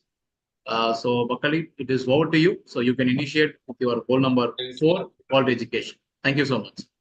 Yeah, thank you, Dr. Gokul, and all the esteemed members from almost 17 states. Very good evening, and energy and education. Any country or any city or any state or any continent, for that matter, is known for its educated population. Energy and education. Today, had we not had energy, probably would have not connected all these 17 states experts out there. Quality education. Before that, let me take only 2 minutes of my introduction, because I wish I have to speak for 5 minutes. So I'm a professor. I teach for management students. I have 2 PhDs. Traveled across so many countries out there. I have produced 20 PhDs, 10 MPhils. I have 150. Dr. Metu, I think your slide is not moving up. Can you just? This is the first slide. Once I okay, fine. come to the second slide. Thank you. Acha, you want my intro is here, but otherwise, 16 doctorates. I'm also a global research practitioner, a member for Harvard Business Review Advisory Committee for India. Plus and minus 26 years of teaching experience. 10,000 students graduated from my teaching. So many projects, so many academic work, and all this is possible only because of one thing called as energy. You all know that 2 years back, 3 years back, we had this pandemic, we had all this COVID, and it became so interesting, it became so challenging, it became so difficult, and it became so beauty to connect everyone across the world, and that is only because of energy. Now, quality education matters. Quality matters in every aspect of our life. It could be SDG 1, 2, 3, 4, 5, 10, 20, 17, 18, whatever it is. But what are the challenges, for this girl? One challenge, for this girl is ensuring sustainable development, ensuring, inclusive education, equitable education, quality education, promoting lifelong, learning, creating opportunities, and the most critical and important aspect, to fulfill all these, challenges or the goals is, the infrastructure. Infrastructure could be building, infrastructure could be classrooms, and, the most important aspect, infrastructure is, your energy. Now, how do we, manage, this? Ensuring, gender equality, free education, holistic education, global, citizenship.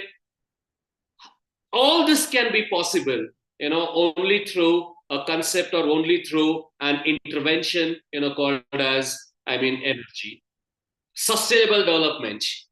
Okay, from say KG till 10th standard, till 12th standard, till your undergraduate, till your postgraduate, till your PhD, or your post doctoral. For every of this education line, starting from your babysitting till your PhD and postdoctoral, you need what is called as energy.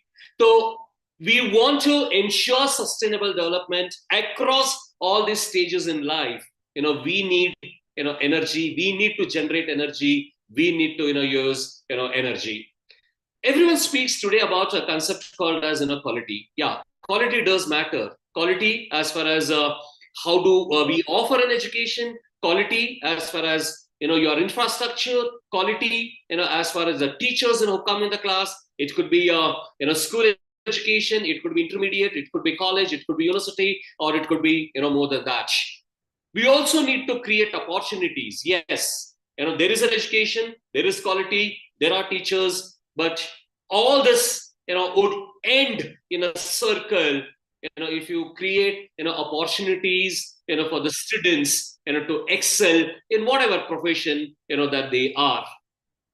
Holistic education. Today, if you look at NEP 2020, it speaks about the holistic personality, holistic development, holistic education for the students. Now, how do we do this? It is not just only in school that we need to have holistic education. Not only that, you need to have in college, not only in universities, a holistic education, sustainability across the life line of a student. You should have what is called as holistic education. So if you look at energy and SDG 4, energy action supports access to renewable energy, reliable energy, improved electricity. You have so many villages, so many schools across the world. In India, you require what is called as improved access of electricity, because you have energy, you have electricity. A situation like pandemic, or situation like COVID, or similar such situation, then your energy only will save you to reach all this schools, all these colleges, and all this learning community out there. But we also need to look at what is called as operational and maintenance challenges. Yeah, one end we say that energy has to be there for every school, every lane, or every institute. But how do we really manage this? How do we really operationally maintain and overcome these challenges? One such energy that has supported is digital connectivity and remote learning. We know that UPI or any energy for that matter, or any payment, or any gateway for that matter requires one thing called as digital connectivity. And India and across Asia, across the world, digital connectivity has to be there has to be improved. I don't have numbers here, but otherwise across the world 210 plus countries should have digital connectivity.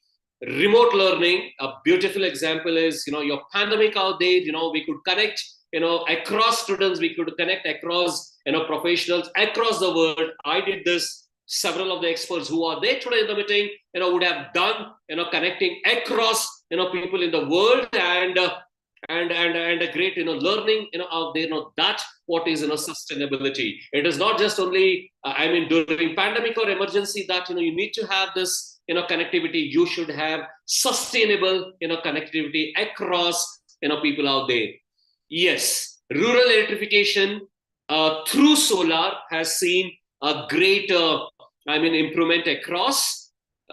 We have one airport here in India which is completely into solar out there in Kerala.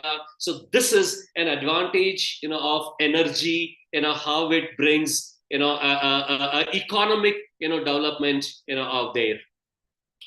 The goal should be, what I felt was, electricity for every faculty, residence. You have connectivity, I mean, across village for faculties, their preparation, when they come to the school or when they come to the college, and improved, methodology and improved, way of, teaching becomes, very easy. And if a faculty is well prepared, you have a well prepared class. If you have a well prepared class, you have a well prepared students. You have a well prepared students. You have a well prepared community, state, and nation. More practical teaching for skill development also happens if you have energy out there.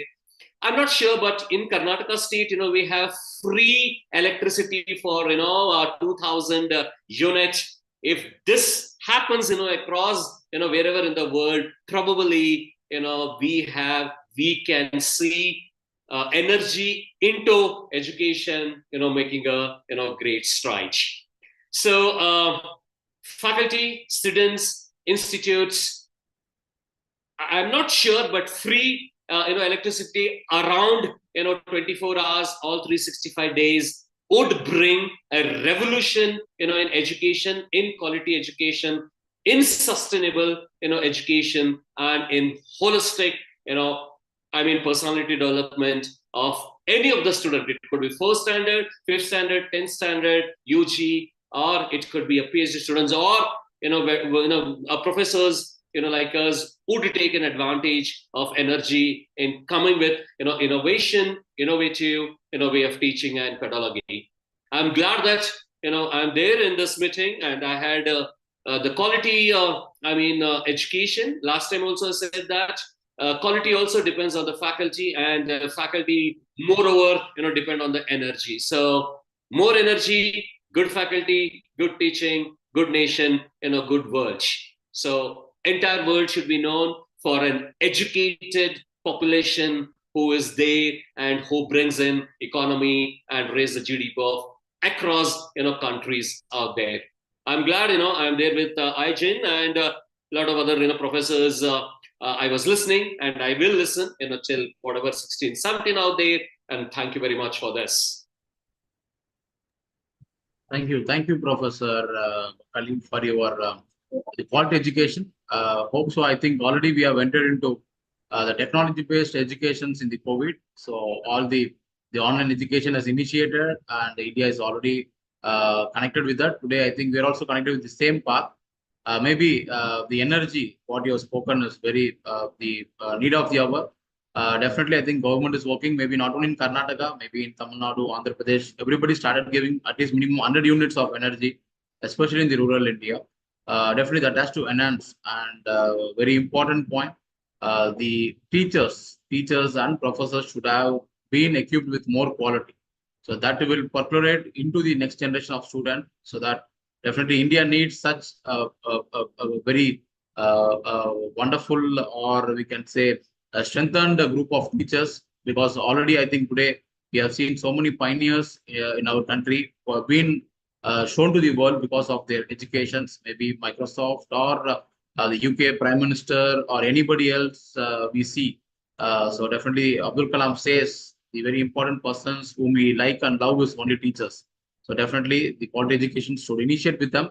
And hope so. I think you are connected with your energy. So maybe the renewable energy concept is also going to work out the coming days. Maybe the schools also should be well planned with the solar electrification, so that 9 to 5 hours they teach, and that energy they use, it's become a green energy, and that doesn't worry about electricity, something like they get it departed from various explanations that can also be brought down. Thank you so much once again, Professor, who have been connected from Karnataka and given about the quality educations, and also you made lots of quality students across the country. So thank you so much for joining in IGEN for our Energathon 2024.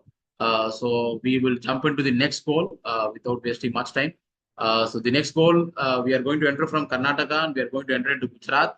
So the Gujarat, we welcome Dr. Hari Krishna, who is going to talk about the goal number 5, which is none other than gender equality. So gender equality is very important. The way I think we need to give equal rights to both male and female. And what we will hear from Dr. Hari Krishna, who is joined from Gati Shakti Vidyalaya College from Gujarat. So over to you, Dr. Hari Krishna. Yeah, thank you so much. So I just following all the presentations. They are wonderful, and this without wasting time, I would like to venture into my presentation. So the SDG 5, we are going to talk about in a gender equality and energy. So I would like to highlight a point on bridging the gap, like what we are highlighting so far on energy and now the gender equality for a sustainable future. So actually, I would like to introduce my university. It's a new, Gati Shakti Vishwavidyalaya. So I can call it as Gati Shakti University also. It is under Ministry of Railways, taking care of the skill development and also the nurturing the students in various backgrounds. We have BTech, we have BSc, BBA, and MBA. So and also we do develop the skill for the working professionals. So this is short introduction about my university. So with that, I would like to start my presentation. So we all aware that there is second.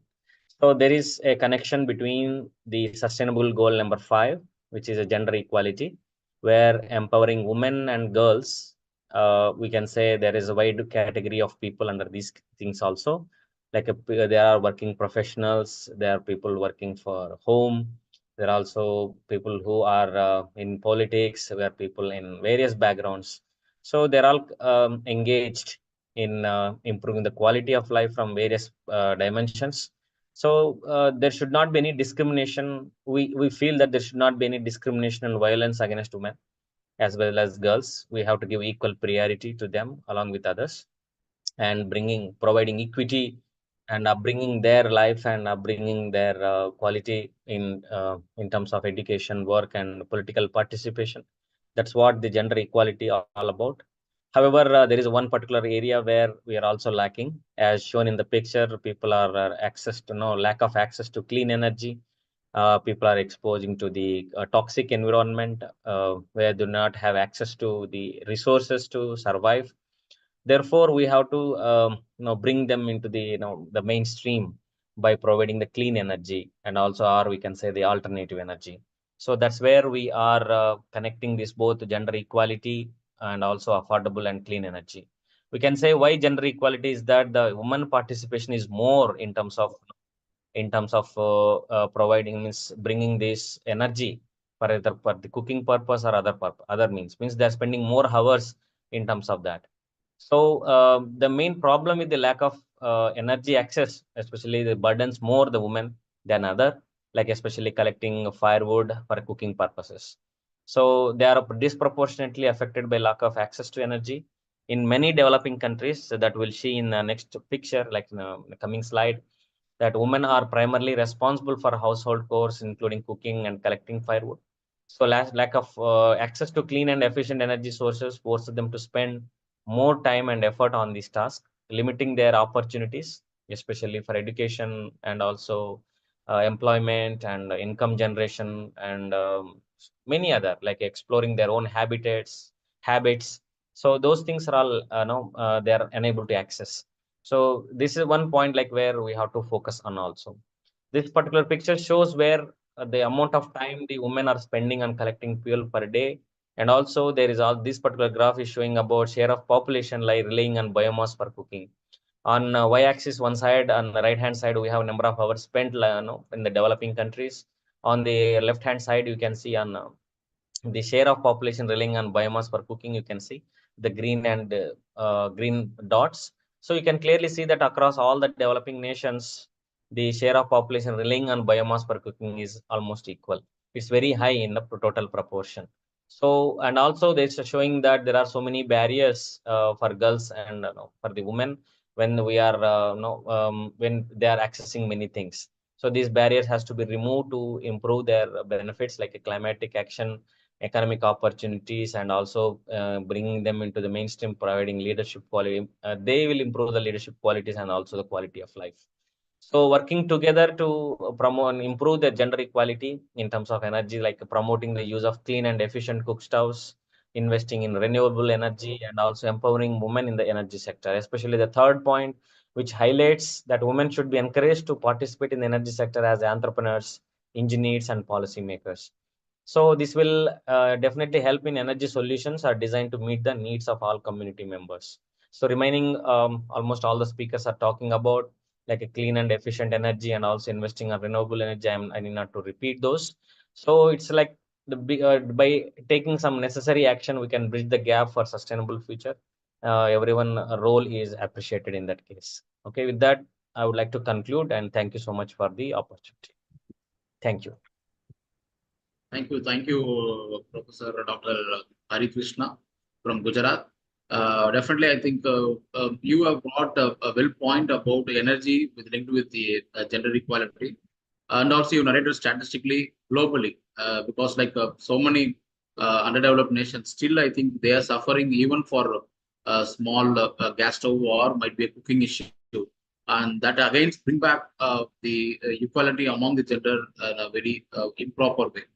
And very important energy that we need to adopt a new innovation product. We can even bring back the solar cookers or some of the new technology, a pyrolyzed technology where the women's empowerment can be enabled and they can brought back. So well narrated, and I think many people talking about the clean energy. So the innovation behind the gender equality should also been raised, and the contributions of women are becoming very high in the coming days.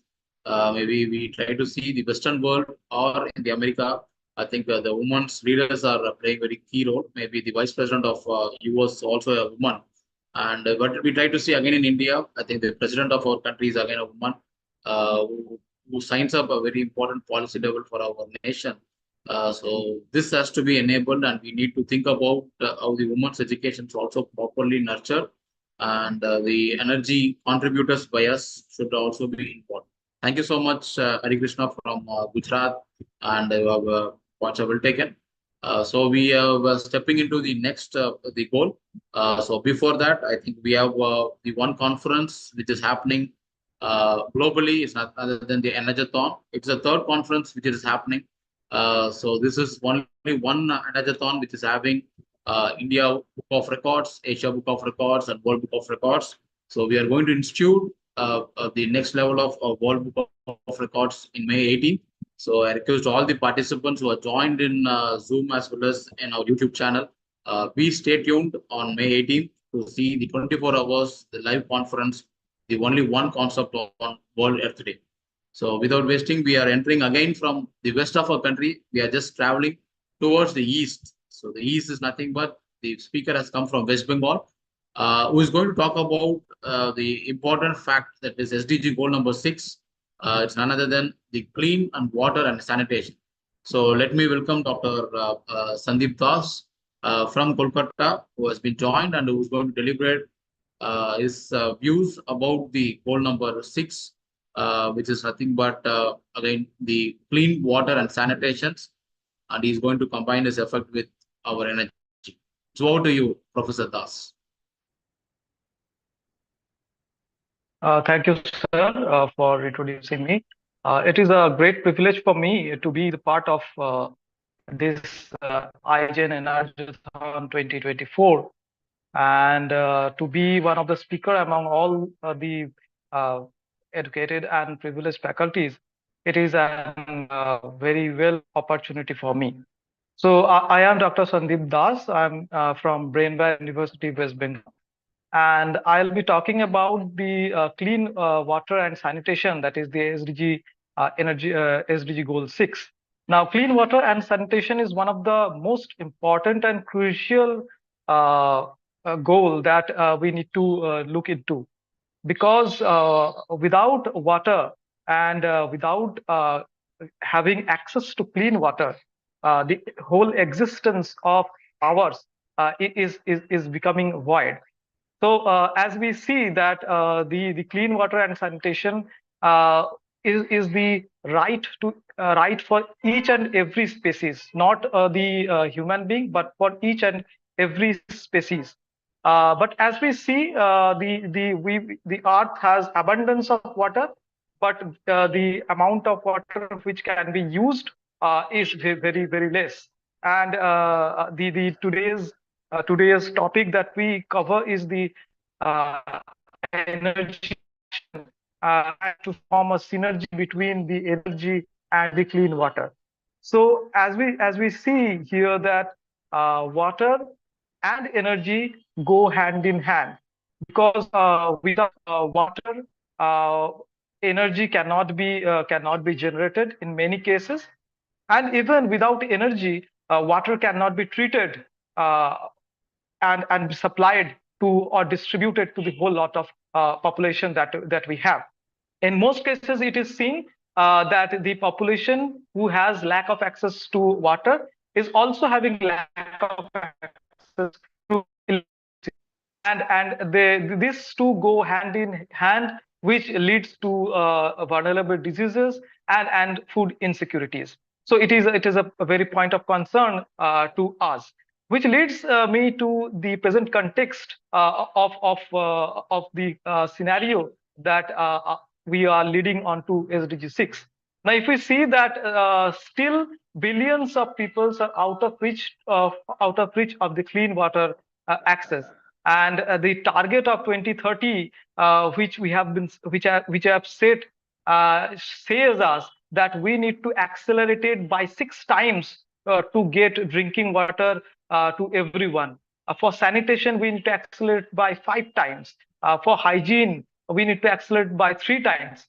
And most of the 81% of species are dependent on these inland and wetland waters, which is clean. But very sadly, the 81% of species have declined from 1970, and they are not getting this clean water. As of the goals or the indicators for this goal shows that none of these targets are on track, or we have made the track. Very concerning is that none of the progress has been made in water quality, water-related ecosystem, and international cooperation on water and sanitation. There has been complete stagnation or even regression in these 3 indicators. Though we have made some progress in the safe drinking water, but still a lot of people are not having that. And we also see the scarcity of water during the hot summer, even in the start of the summer. So this is a very concerning fact for all of us. Now, what are the action plan that we must take? The first action plan is to switch on to the renewable energy sources. Now, we all talk about renewable energy sources. There are many forms of renewable energy sources which can be sustainable. Nuclear power comes, but still we say it is renewable. We talk about solar energy, we talk about wind energy, but nuclear power, being the most clean source of energy, still needs clean water, because the fusion that is happening, it needs clean water to sustain it. So we also need energy efficient technologies. So what I mean to say is that we need to promote the types of renewable energy which are less dependent on water. Then we need to develop solutions which can be decentralized. We need to integrate energy and water policies. Most effectively, international governments and state policies should come and integrate this energy and water policy to meet the demand of clean water and sanitation for the whole world, not just for the state. And we also need capacity building and knowledge sharing. Most of the people who has abundant of access to waters are wasting water. They don't understand the value of water. So if people from Rajasthan or a desert area knows the value of water than a person of West Bengal who has abundant of water. So that is what knowledge sharing requires. And we also need to do this knowledge sharing by doing public awareness. So public awareness can lead to knowledge sharing, and most the government also look into this research and innovation investment should be done to promote this renewable energy sources, or a new kind of innovation should be made so that the dependence on clean water should be reduced. Uh, as we talk about the innovation, two startup companies in from France and US, they had looked into this innovation products, where the French company has developed a smart solution of using solar power as well as wind power along with installed in a single unit, and which could be installed in the rooftops of the offices and apartments, and can solve the problem, can mitigate the problem of the energy demand of that particular apartment of the office. Similarly, US startup has also generated a small 3-meter tall wind generators, which does not need any kind of external moving parts, so that this wind energy can be tapped and converted into electrical energy in our rooftop only. So these are the two innovations that are very good. Coming to the strategies which can also where we can reduce the use of water is the IoT smart water management system. So a lot of water does go unmanaged. We even see that most of the wastewater are directly fed into the river by the industries and goes unchecked. So this can be done using the IoT smart water system. Similarly, we can design decentralized water treatment solution which can treat water in a form of clustered way in the source itself. So different clusters of wastewaters which are generated can be treated in that cluster only. So it will reduce the pressure of a centralized system. And finally, we have to develop which will uh, fish water distribution. So this kind of nexus should be developed. So that is the strategies that I suggest. So thank you for having me and giving me this opportunity to share my views. Thank you, Dr. Sandeep Das from West Bengal. So maybe I think already the Indian government has taken a lot of initiative bringing Jal Shakti as one of the ministry board, and they brought Swachh Bharat, and they brought so many schemes. But definitely, India like country is a huge populated. The important, we need to create a big awareness. The awareness is required for each and everyone in protecting the water as well as making it clean, the sanitation system. Still, ODF, when we try to see, I think India to achieve a ODF free nation, it takes, they said, almost another 20 years will take completely to become ODF. If at all, every day we try to construct minimum 2 to 3 toilets. Nevertheless, we need to implement a new innovation product. And what you brought it a strategy on, especially on SDG 6, I think these kind of a smart system is required, because we try to see in Bangalore, there is a water crisis started happening. And this summer is, we don't know how the India is going to face this summer, in lots of famine and huge problem on water. But engineers like us, definitely it's a very important task that we need to bring it up for the younger generations, also to the government. So once again, I thank Dr. Sandeep Das, who joined from West Bengal, especially for the SDG number 6. Very important, the goal, none other than the clean sanitations as well as water. Thank you so much, Professor. Let me bring up from West Bengal. We are now traveling towards Rajasthan, which is the north part of the country.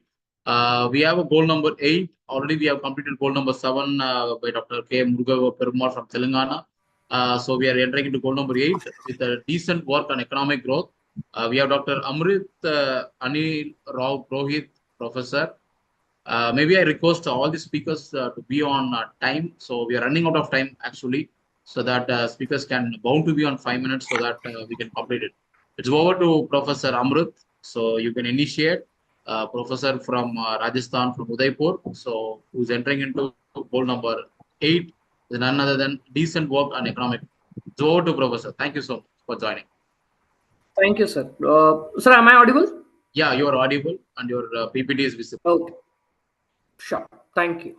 SDG goal number 8, it talks about decent work and economic growth. This is Dr. Amrit Prohit from Gitanjali Institute of Technical Studies, Udaipur, Rajasthan. Now, I would not really venture much into my own introduction. I would rather try to put forth more of the content over here. I have a total of 18 years of experience. Now, when we talk about decent work and economic growth, there are two important components that we need to focus on. When we say decent work, it always talks about the quality of work that we are delivering and how sustainable or how comfortable a human being is in carrying out a particular task. Now, when we look at some of the important areas in terms of energy, we have been always dependent on thermal power production, which has been one of the major sources over the years.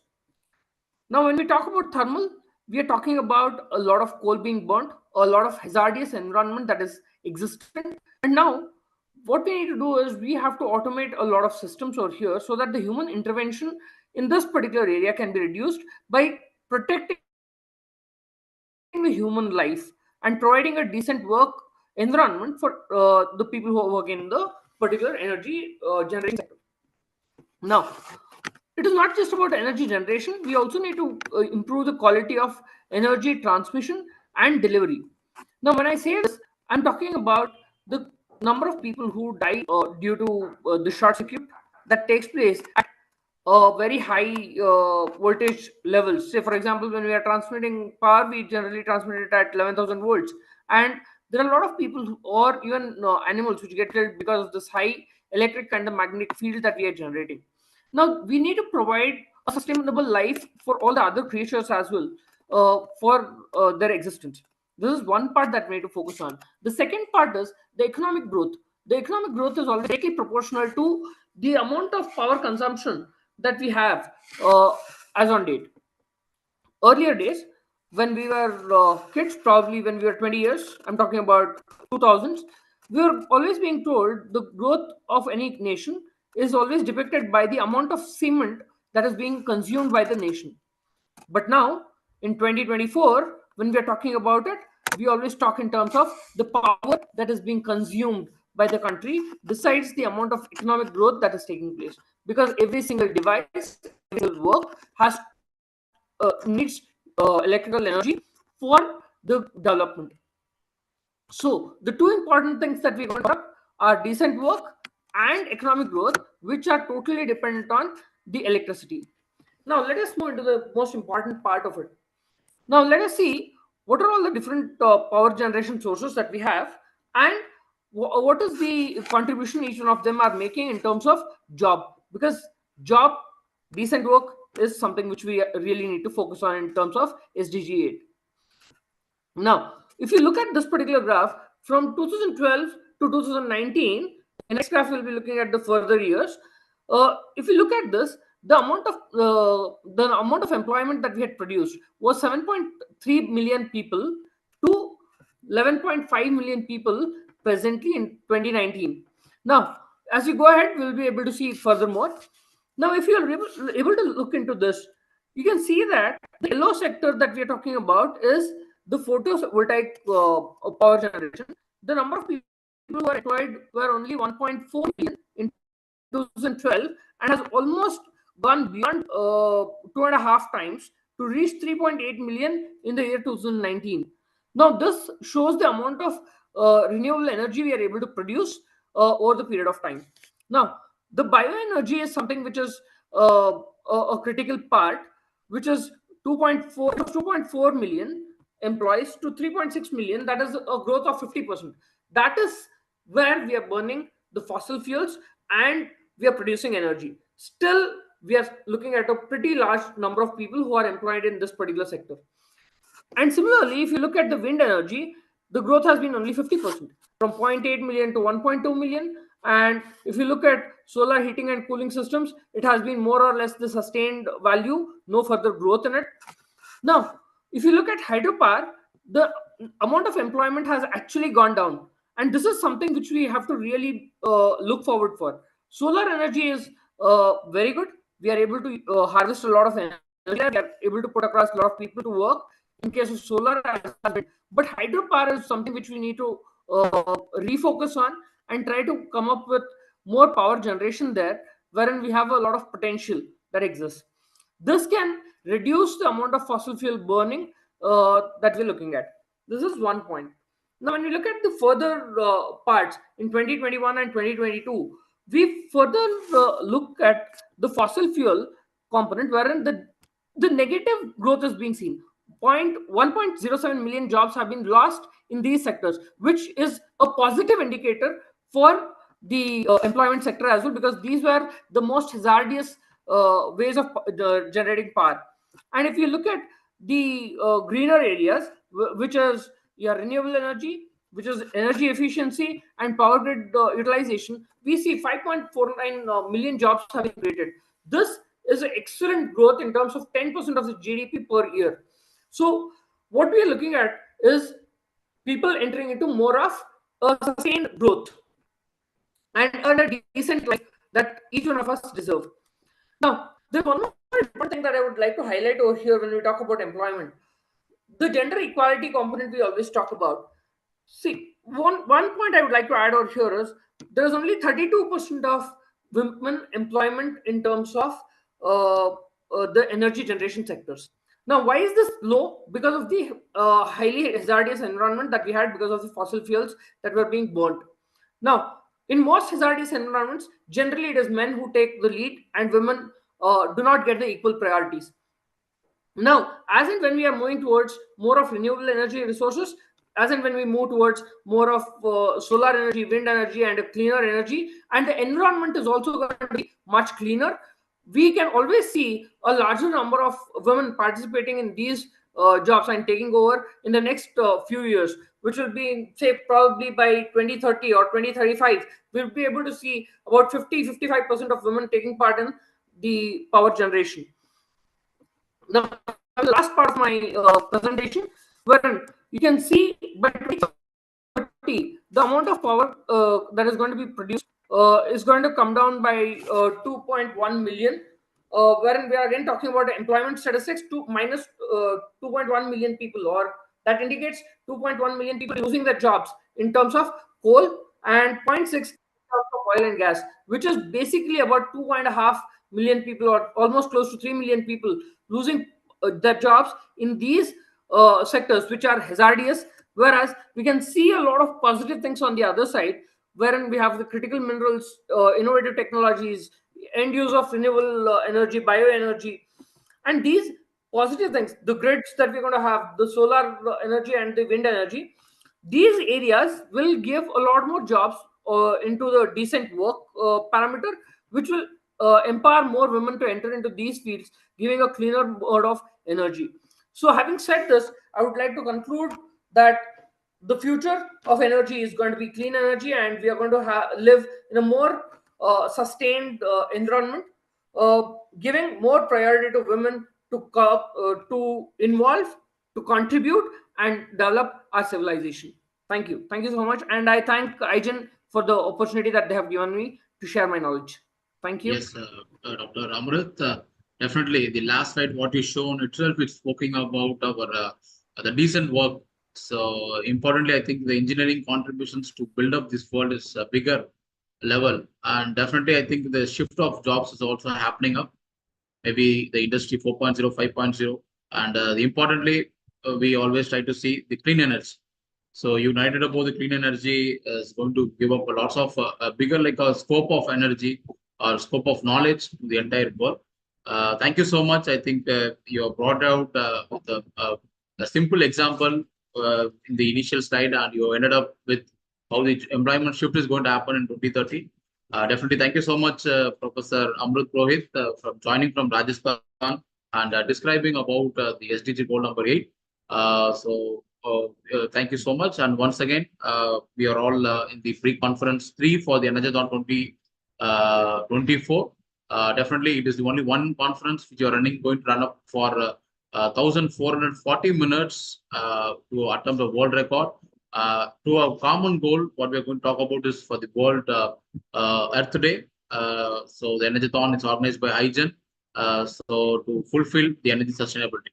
So without wasting much time, I think we are traveling now from Rajasthan. Again, we are entering into our own state and then Tamil Nadu. So I welcome Dr. J.N. Swaminathan, who's a professor from J.N. Institute, who is going to deliberate about the goal number 9, where he's going to describe about industry innovation and infrastructure.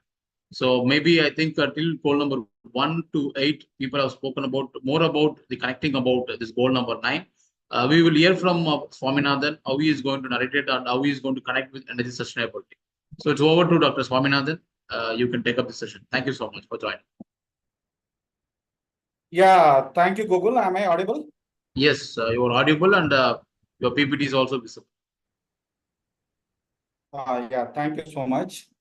Respected IGEN President Dr. Ramesh and Director Google and Dr. Kavita, you are doing a very fantastic job. The main aim of this sustainability development goal, industry innovation and infrastructure, I just want to connect it with the main theme of 7th goal, energy. So my presentation will be connection of my goal with the energy goal. Recently, our institution is became the sustainability development goal partner with the Institute of Green Engineers. I am very proud to say that. And I am starting my presentation. I am basically a professor in artificial intelligence and data science. So according to the 2022 index, we are already missing the production output in industry, which has been given as the target for 2030. So that is the one thing I just want to highlight. And the one alarming thing regarding the industry is due to the industries, what the world is harmfully facing is the emission of CO2, where the developing countries are emitting more CO2s. Developing countries like China and India are emitting more carbon dioxide emission through industries and various pollution is happening.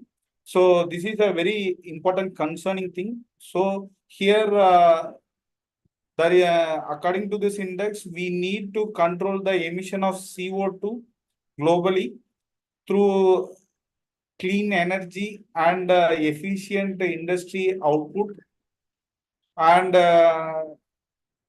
through innovative products. And we need to build the infrastructure for the sea. One positive thing I want to bring out through this report is almost 80% of our people are at least having the 3G connection. So here my aim, I want to share to you people, kindly use the communication tools, especially mobile phones, for creating awareness as we are doing this meeting. See, during 2010-11, I don't think so. The meeting like this virtual meetings, I don't feel, I don't even think it will be possible. But now we are in a reality. So communication is going to play a major role, and mobile phones going to play a major role in bringing the clean energy. So more innovative products through artificial intelligence and data science is going to play a major role through mobile and communication.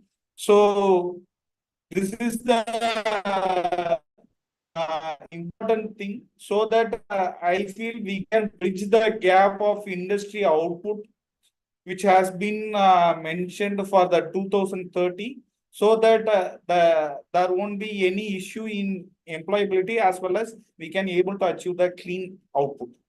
Then there are 5 goals has been listed for the to achieve the clean energy. So access to affordable, real and modern energy services.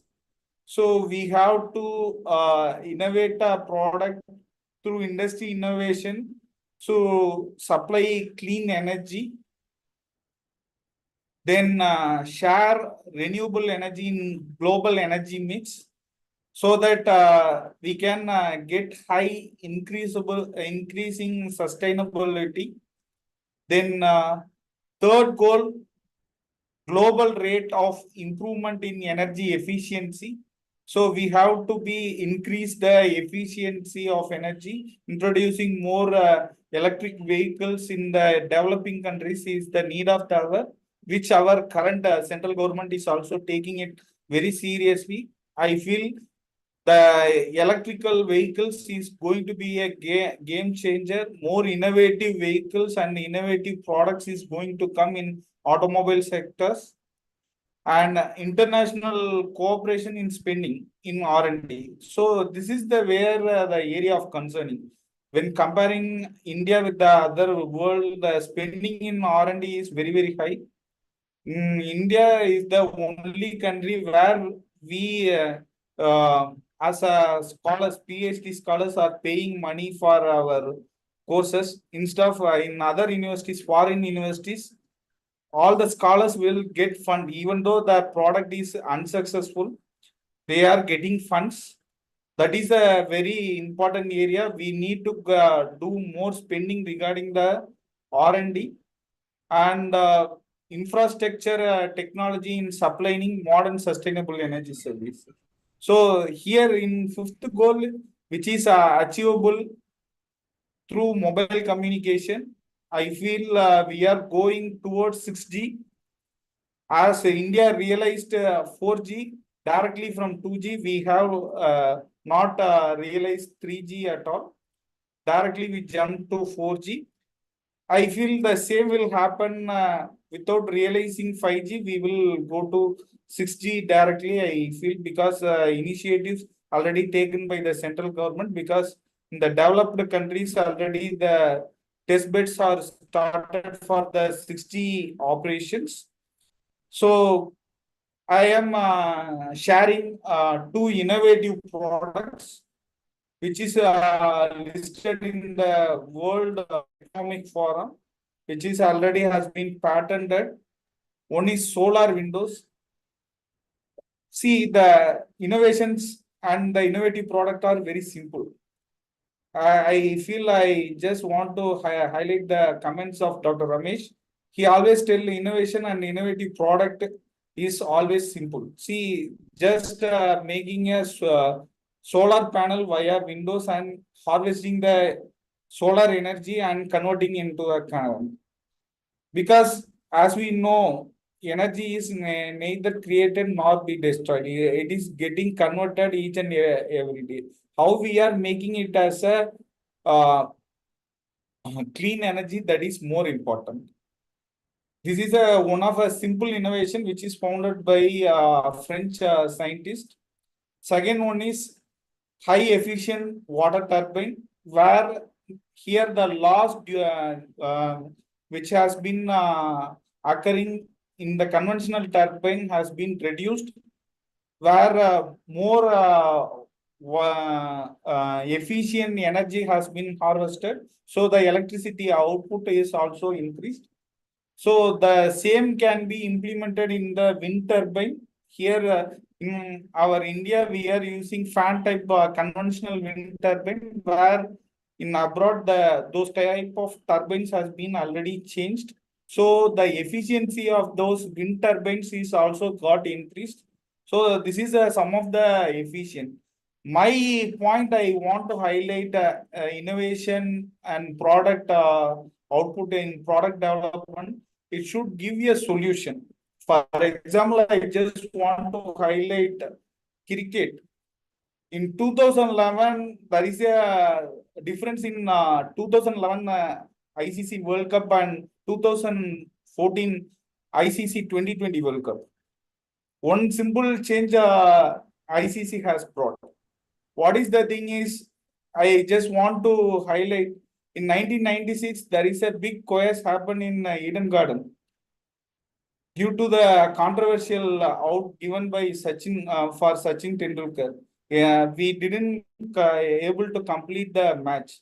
But same thing in 2019, when Dhoni got out through the run out, it is not became controversial, it is became emotional. What innovation played is the stumps. On the crease, the LED Professor, is glowing. actually we are running out of time. Can you just Yeah, conclude I it? just Yeah. want to complete. Yeah, please give me some time. Okay. On the line, the light is glowing, so it is out. Okay. So this is a simple innovation product which have been made by a Australian scientist. So this is an important thing I just want to highlight. So to achieve SDG 9 for SDG 7, invest in advanced technology, lower the carbon emission, increase mobile broadband access, invest in more in infrastructure for transport and irrigation and energy, and also in information and communication technology, establish standard and promote regulations that ensure company and initiatives for sustainable management. So you like IGEN, we need to collaborate with more NGOs to promote sustainability development growth in developing countries. This is very important. And what we give, then we will get the same. So we have to do more charity to get investments for towards the goal 9. Then give free Wi-Fi access everywhere else. This is the ultimate thing. I hope I may be late. Pardon all the listeners. Thank you so much for the opportunity. Thank you so much. Thank you, Swaminathan from JNN Institute of Technology from Tamil Nadu. Definitely important concept, the industry innovation infrastructure. I think it cannot be said in 5 minutes of time. It is a very lengthy topic, but wonderfully you have covered up in bringing up various connections of other SDG. And also the last point, what you said, really, I think there should be a big connectivity should happen. All the NGOs who's working really on this forum, I think they should connect each other. And that is SDG number 17, we talk about it, partnership. The partnership is really required, and definitely we are going to do that. So we can at least achieve these kind of innovations and the infrastructures in our own country. It's not only our own country, it is globally. So well spoken by Professor Swaminathan from Tamil Nadu. Thank you. And also you narrated about a small case study about the World Cup. So I think this all will be getting connected in our daily needs, because we will forget the real need of instant theory or something else. But we really keep the match scoring by Dhoni or Kohli, who it's a six or been emotionally win out. Thank you so much bringing up this SDG 10 in SDG 9 of industry innovations and infrastructure. Thank you. Let me introduce the next speaker who is going to narrate about the goal number 10. She's from Dr. Shivalila Arulmati from Maharashtra. She's going to talk about reduced inequality. So maybe we have been organizing Energathon 2024. It's almost, I think, we have been here for 2 hours. We have completed our 9 goals. We are entering into 10th goal. Again, I just appeal to all the speakers beyond time so that we can complete the sessions within a bounded time. So let me welcome Dr. Shivalila Alrimati from the Kolhapur of Maharashtra to deliver SDG 10. It's nothing but reduced inequality. So over to you. Thank you so much for joining. Thank you, sir. Thank you. Good evening, one and all. I am Dr. Shivlila Alivi from D.Y. Patil Pratishthan's College of Engineering, Kolhapur, Maharashtra, presenting in front of you all about SDG 10, reduced inequalities. Coming to a brief introduction of myself, I have studied my PhD and completed my PhD from University Uttara, Malaysia, and completed my masters from University Mysore, Karnataka. And I have 17 years of teaching experience and some journal and conference papers. I am a life member of Indian Society for Technical Education as well as Internet Society member for Indian chapter and Malaysian chapter. Coming to SDG 10 about reduced inequalities in and among countries, more addressing with income growth, socio-economic and political empowerment, age, disability, race, religion, etc., many more things. It has 7+3 targets, starting from promoting universal social, economic, and political inclusion to well-managed migration policies. The second picture shows about SDG 10 in India, where we can see the statistics. Like it tells 22%, below 22% is our poverty line. And the study says that Gini index of income inequality for India fell 36.8 in 2010, and it is 33.6% in 2015. The government of India emphasized on Jan Dhan Aadhaar mobile programs, which are aimed at financial empowerment and social security. These are in line with the sustainable development and targets aiming achieve greater equality and promoting the social, economic, and political inclusion by 2030. This shows about the reduced inequality within and among countries. The countries like Denmark, Ireland, Algeria, Norway achieved 100% SDG 10, whereas countries like Canada, Germany, Kazakhstan, Egypt, France, Pakistan have challenges remaining. And the countries like India, Russia, China, Australia, Sudan, Nigeria, etc. are having significant challenges remaining, whereas major challenges remaining with the countries like Brazil, United States, Mexico, and some of the African countries. Here we can see the index score of Indian states. In 2018, before COVID-19, 3 states achieved SDG 10 100%. 50% of the states are frontrunners, 3 of them are performers, and very few are aspirants.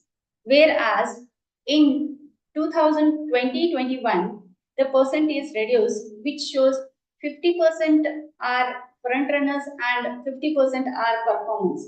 This is due to COVID-19. Coming to the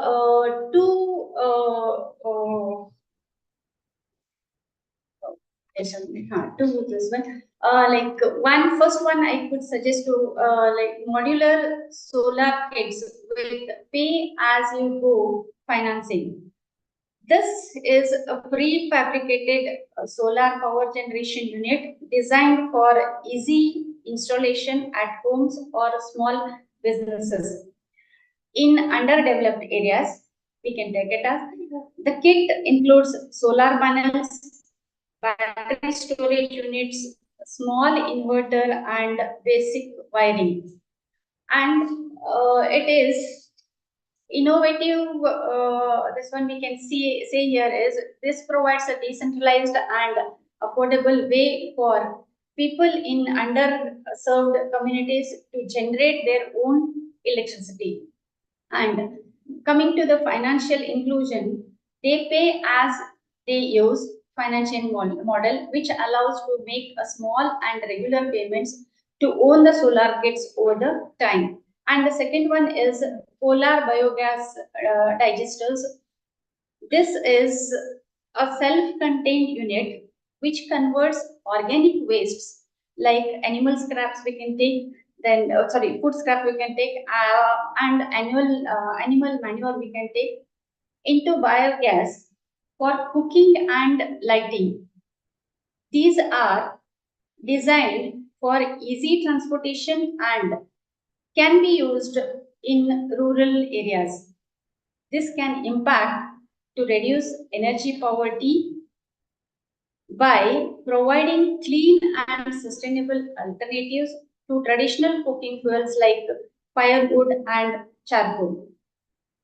And the waste management system improves biogas disasters to create clean energy and contribute to waste management by turning organic waste into valuable resources.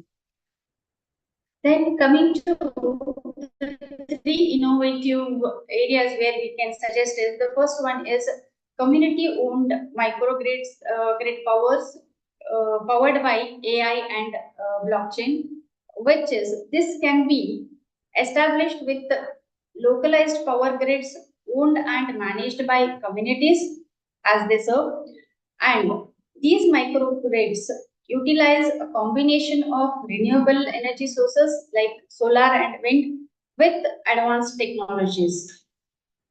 And this innovation is using artificial intelligence powered demand management and blockchain for securing transactions. Then the second one is gamified energy education and efficiency program.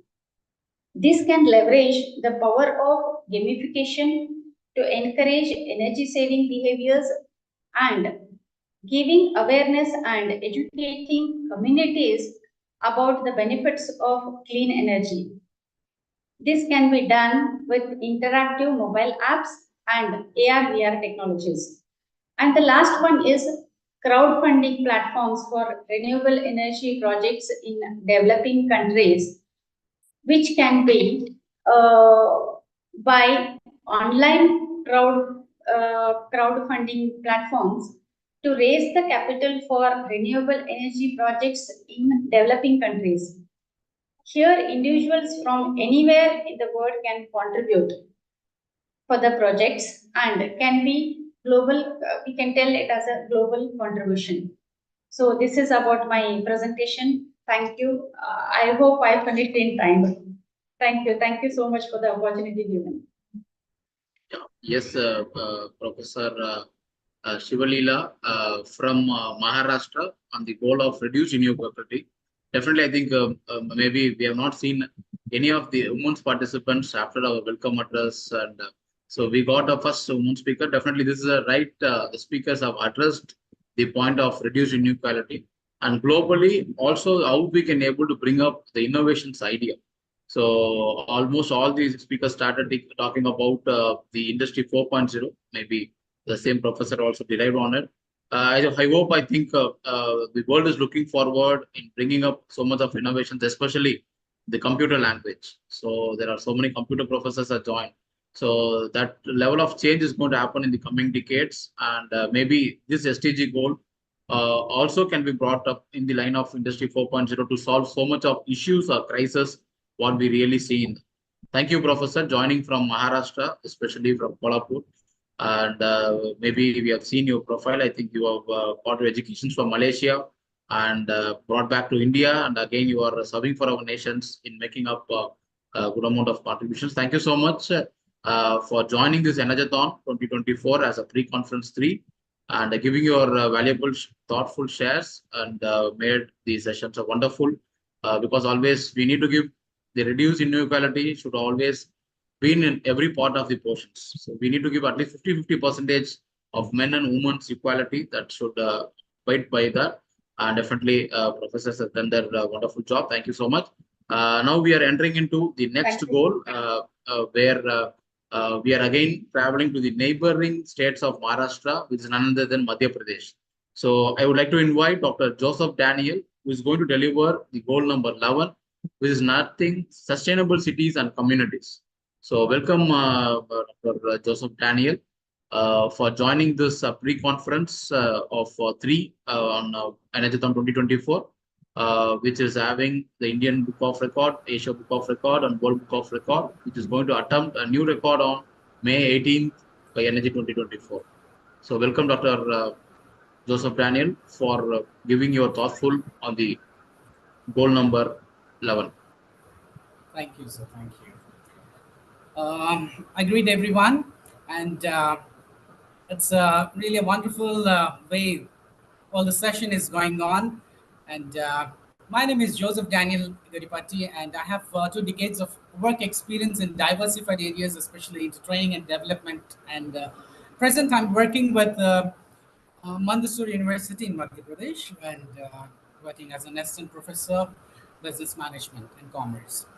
Well, the goal which I have opted is SD11, and SD11 it talks about sustainable cities and communities. When we talk about sustainable cities, we have to really go back to the ancient days and all, how it happened individually, then families, then villages, then towns, and then cities. So it's a wonderful way today in this generation we see how it is rapidly developing. All right, so let us go ahead with the introduction of SDG 11, Sustainable Development Goal 11, which is one of the 17 global goals established by United Nations in 2015 as a part of 2030 Agenda for Sustainable Development. Right. It aims to make cities and human settlements inclusive, safe, resilient, and sustainability. When we talk about sustainability, yeah, it all so many things are involved, but we're going to concentrate on 11 target groups. Like we have 10, 11 1 to 11 7, and 11A, 11B, and 11C. We are not going to see all that, but we're going to concentrate on 2 particular targets. Let me take you through another slide.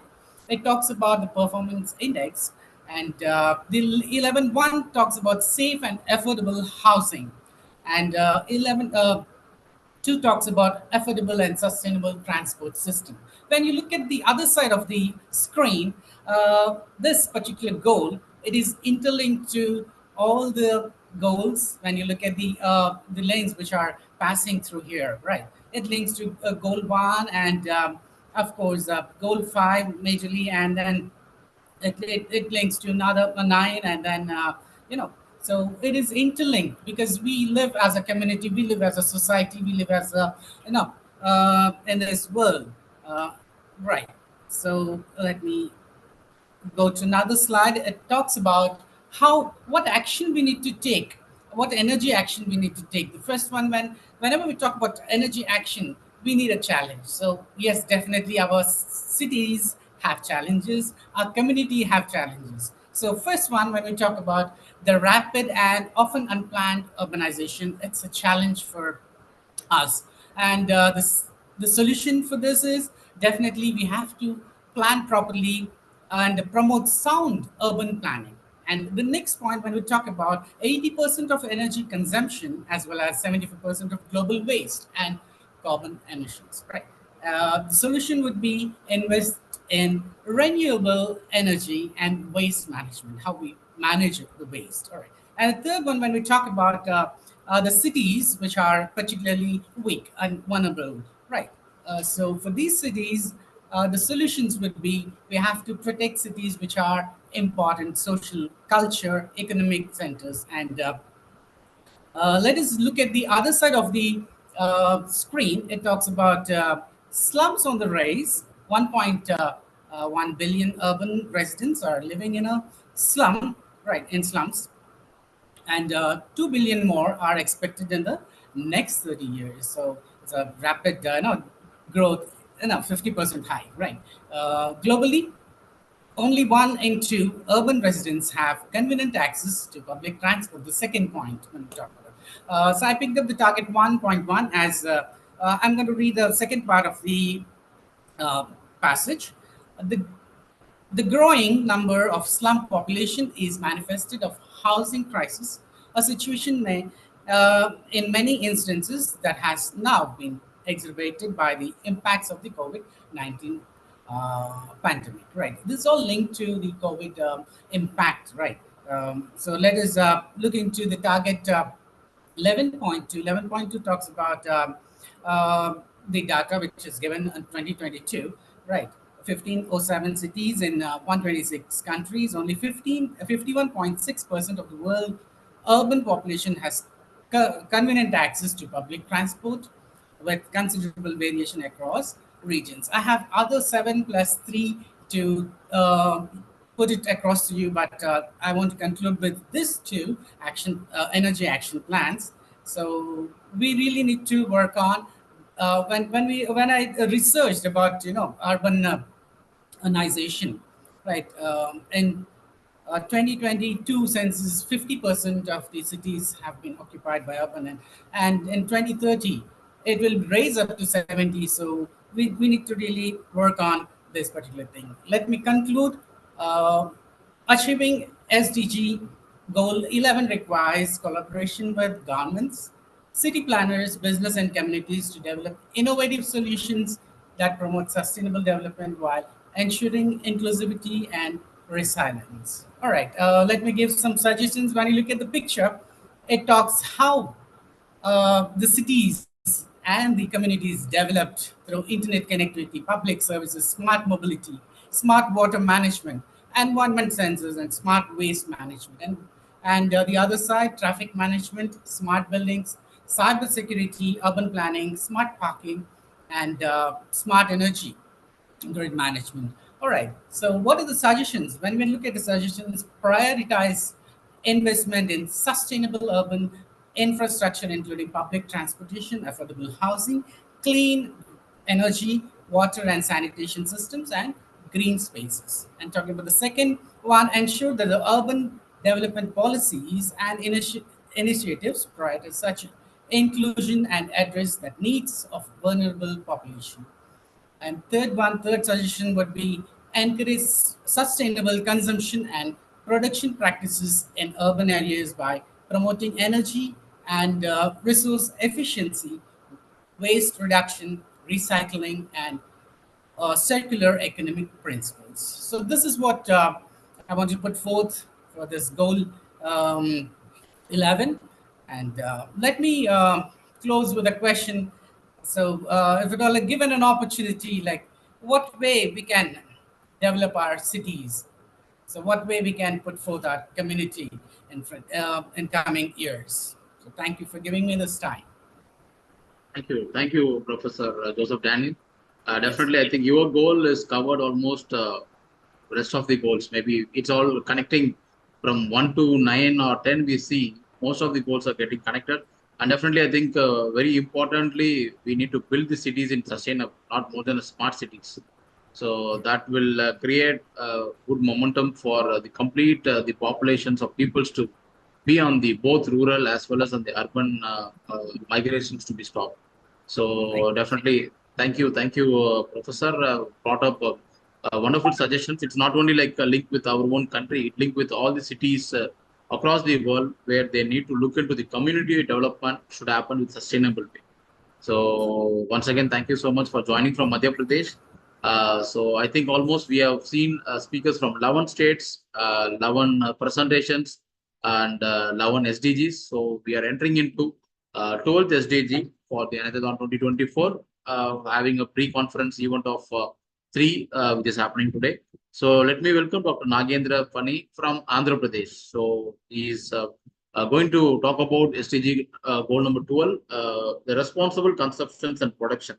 So definitely what people talks about industry, equality, quality educations and innovations, everything, it all should have a proper responsible. If there is no responsible, I think the goal what we act, everything will become like a cloud disappearance.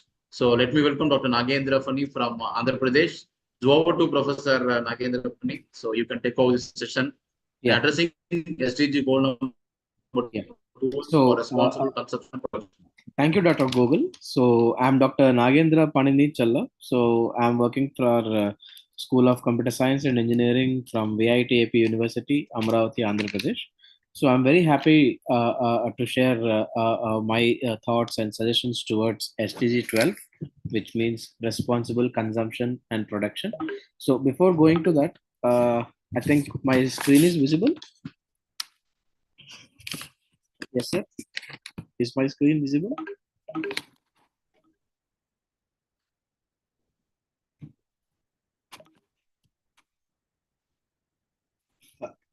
Yeah. Hello. Yes, Professor. I think your PPT is visible. Yeah. Fine. So Sir, fine. please So, present your PPT, sir. yeah. So fine. So I have done my BE, MTech, and PhD from SCS VMB University and from JNTU Kakinada, respectively, from 2012. Otherwise, shall I present your PPT, sir? Sorry for the disturbance. Yeah, anything is fine, sir. I have no issue. Yeah.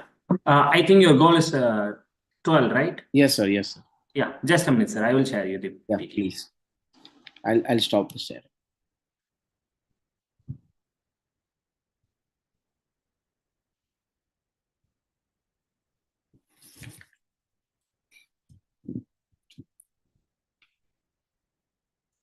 Start your presentation, sir. Yeah.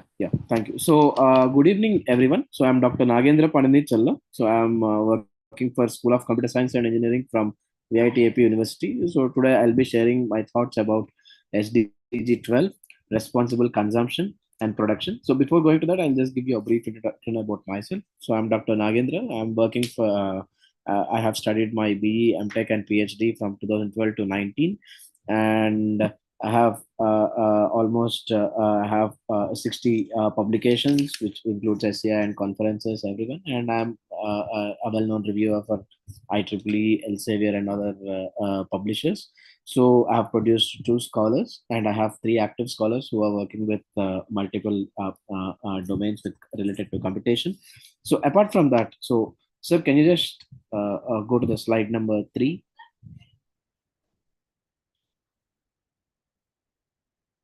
Slide number 3.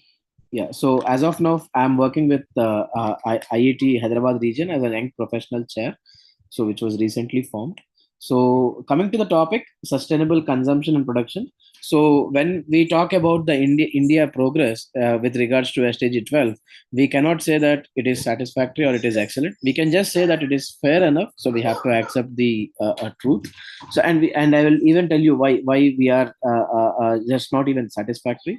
So SDG 12, which just refers to the use of services and the related products which are needed for basic living, so basic human living, and which brings a better life by minimizing the natural resources as much as possible and the other toxic materials and their emissions collectively, so that it will give a brighter future for our next generations. So precisely it means, so we have to only generate, or we have to only produce enough necessary goods, so that if those particular goods which have been produced will be 100% consumed by the customers or by the population of that specific country. Yes. So precisely, if I should say, we should go back to the roots of our country, heritage and culture, and we should know how the various things have been practiced. Yes. And sir, can you go to the next slide? Yeah, so this is the present performance index for this SDG 12. So I'll just give you a small thing about where we generally lag from our country perspective. So we are the third largest in the world where greenhouse gases have been emitted, and we are responsible for the 6.9% of the global emissions. So, and we are also having unsafe drinking water with a 81 percentage of it, and our ozone, our air pollution has also been contaminated, not with major parts of the country, at some parts of the country.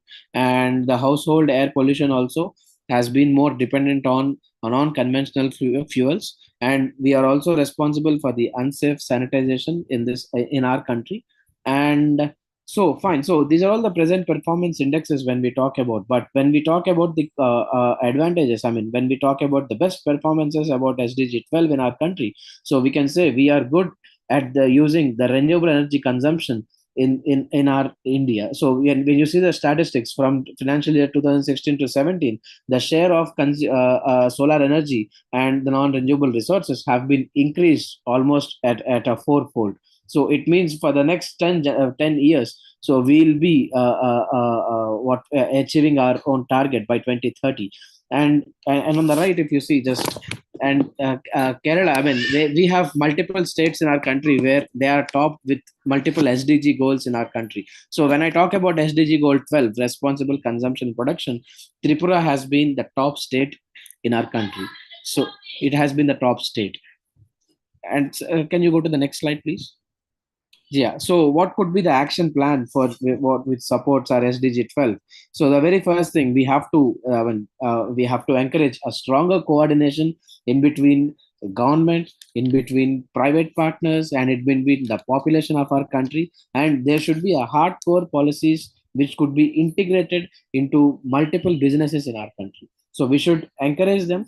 And the second thing, we can create a whole green skill development opportunities in our country, so that the youth and the present generation who have been into the schooling education also, they will understand what type of skills are required, so that the sustainability has been conserved. Yes. And the next one, design development activities to prioritize green investment. So when we talk about multiple domains, when multiple industries, let us take an example of automobile. So we see there is a drastic change in the last decade. So we are almost moving towards non-conventional fuels. Just from we are almost getting banned all our diesel and the petrol engines, and we are all moving towards electrical. So it is a part of the revolution where this particular SDG 12 have been successful. And we have to even not only think about a single industry, so we can also think about multiple industries where where we can increase our performance. And the fourth point could be incorporate the circular economy practices. So when we talk about a circular economy, so it is not like it is just a model for prediction and consumption, which helps in sharing the activities, leasing them, repairing them with the existing methods as long as possible. When we talk about the olden days, our elders used to always say we should not always throw away what we say, the products we have. So they try to reuse it as much as possible until they are 100% unsuccessful, or they are 100% spoiled. So this is the concept of our circular economy here. So when a specific product has been generated, so we have to utilize it as much as possible, so that it could be in a running state. So once we feel it is not sufficient for getting into the real time, or it is not sufficient for again using it for something else, then we can try to dispose it. So we have to understand these types of circular economy practices in multiple industries, and we have to incorporate them. And the next thing is we should invest in renewables and circular economy practices to create green jobs. So this is one responsible point we have to think about.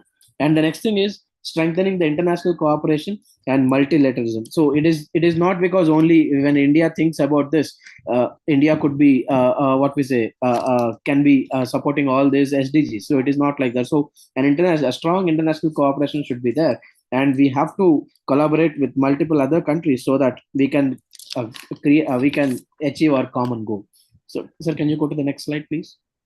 So these are all and there are top companies on the right where they have been working towards SDG 12 and they have been successful. So Tata has been a top in that, and Reliance, Infosys, Wipro, they have their own products where they follow SDG 12 towards a better India. And there are multiple other products where ITC is also producing, like the very first product for there is organic farming, where they have always been utilizing only the natural resources, only the natural ingredients, so that the food will never get polluted with unnecessary chemicals. And when it comes to Mahindra, they have always worked with sustainable mobility. It is not only with Mahindra, there are even other companies.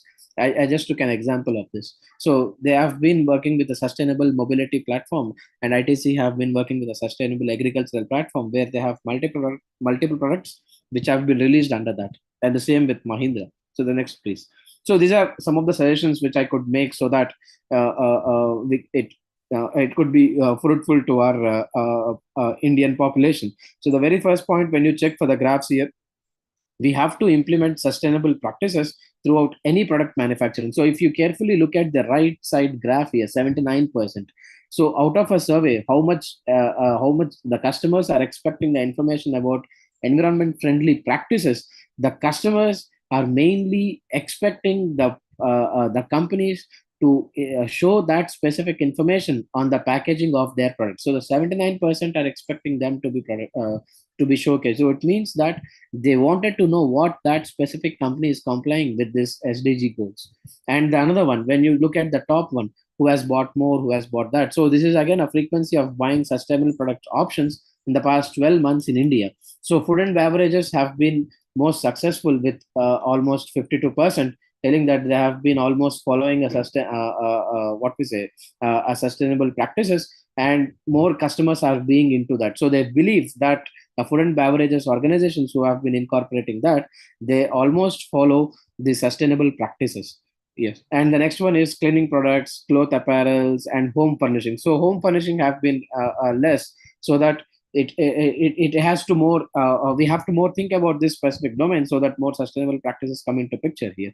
And the next one, the trust in the health, sustainability, and the product claims. So from this specific graph on the left bottom left corner, we can understand that the customers doesn't have a complete trust on the companies whether they have been using a sustainable practices or not. So we have to make them educated, we have to share the knowledge what that products have been using various sustainable practices, and we have to make those products marketable in such a way that a trust can be built on them, especially in India.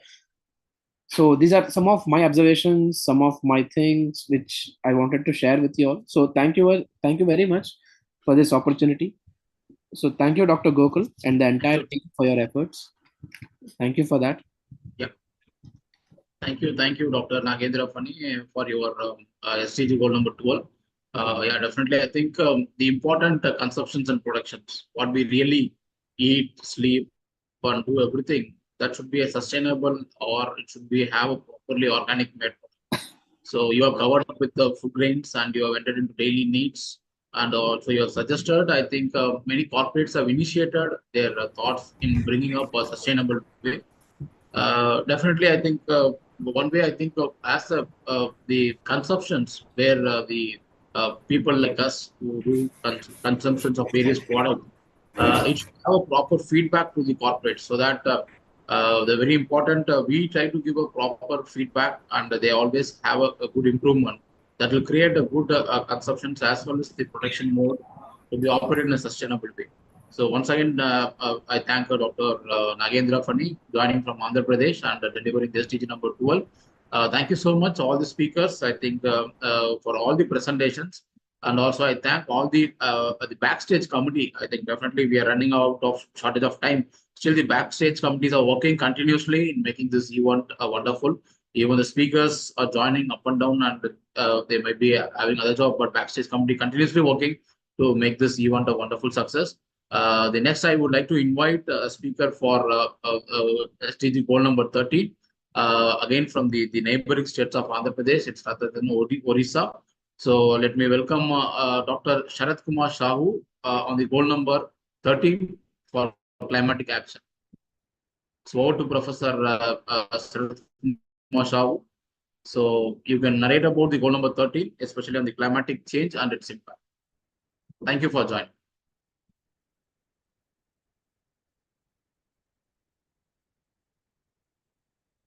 The speaker is available.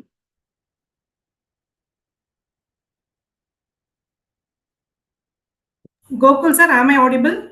Yes, ma'am, you are audible. Yeah, sir.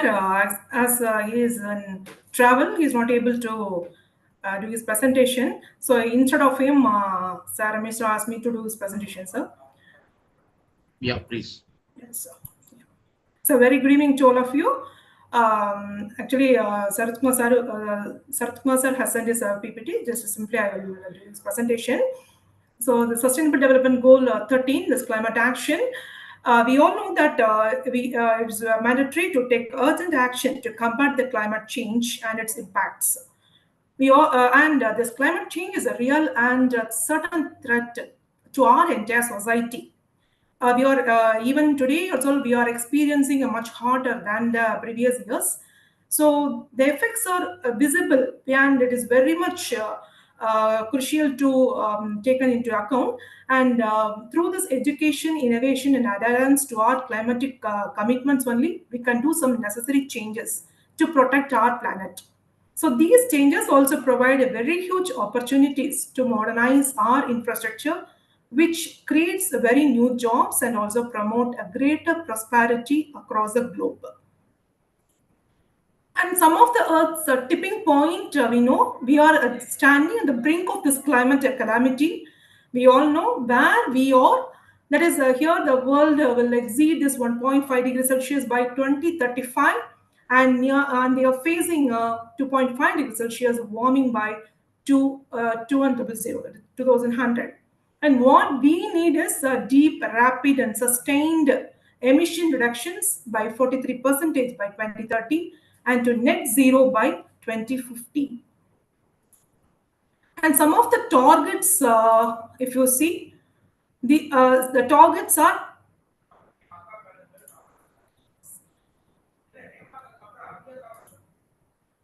some of the targets, if you see, the one is strengthen the resilience and adaptive capacity to climate-related hazards and natural disasters in all countries.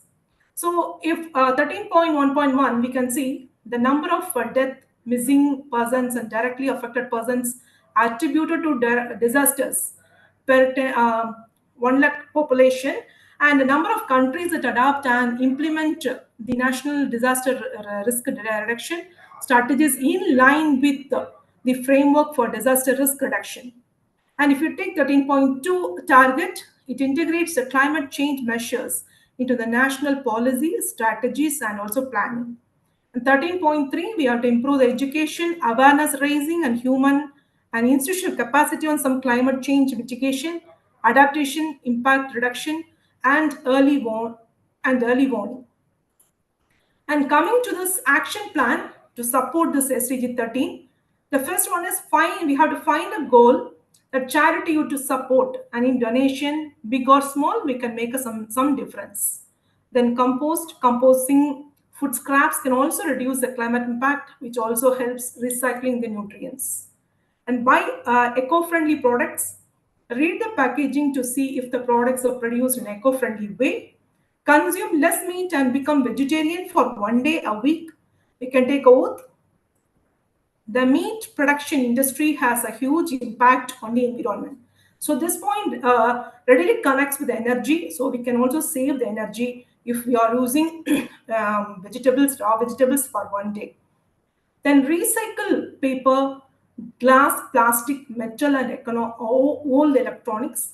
Then next one, choose the reusable products. Use an eco bag for shopping and reusable water bottle or a cup to reduce our plastic wastes.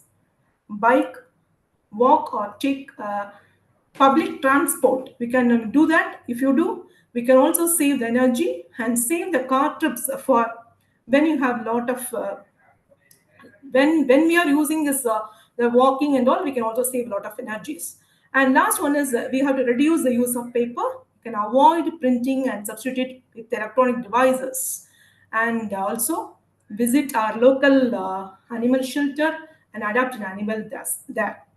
Then last one is the two energy innovation products that support SDG 13 are Green Up Club and also Product Swachhta. First one is Green Up Club. Some of the ways to reduce the climate change and not limited to this. One is leave the car at home. Then second one is plant more. We have to plant more trees, eat less meats, and also you use raw vegetables. Then you reduce the water waste. Then invest the energy efficient appliances. Then regarding this project Swachhta, we have to align with the objectives to clean up the streets, road, and public spaces in the cities, town and urban and rural areas. It also works the sense of responsibility among the residents, and the cleanliness drivers are being conducted at regular interval in areas adjoining our campuses. The local residents have also sensitized to join the program, and main the aim of this is to instill the value of cleanliness among the youth through voluntary work in order to take up the cleanliness drive to the next level.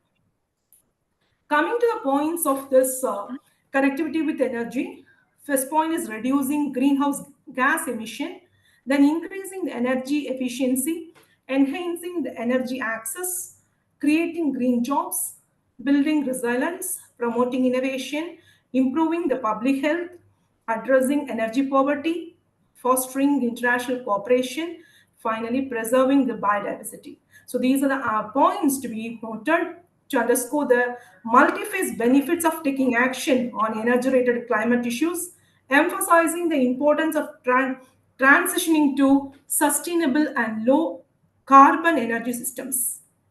So that's all. Thank you. Thank you for the opportunity. Thank you, ma'am. Thank you, Dr. Kavita, for narrating your IGEN SDG goal number 13 was asked to be delivered by Dr. Sharath Kumar. On absence of him, you are delivered.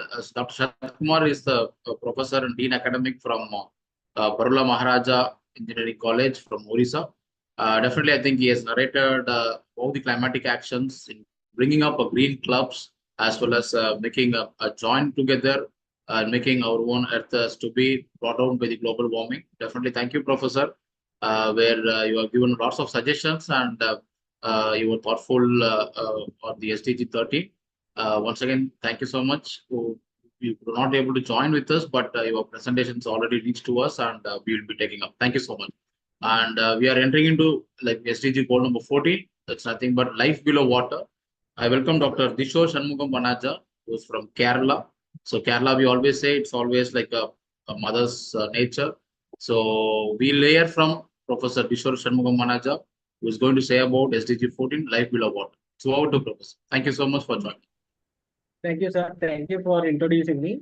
Am I audible, sir? Yes, your audible. Your PPT is. Okay. Good evening, one and all. So my sustainable development goal is life below water.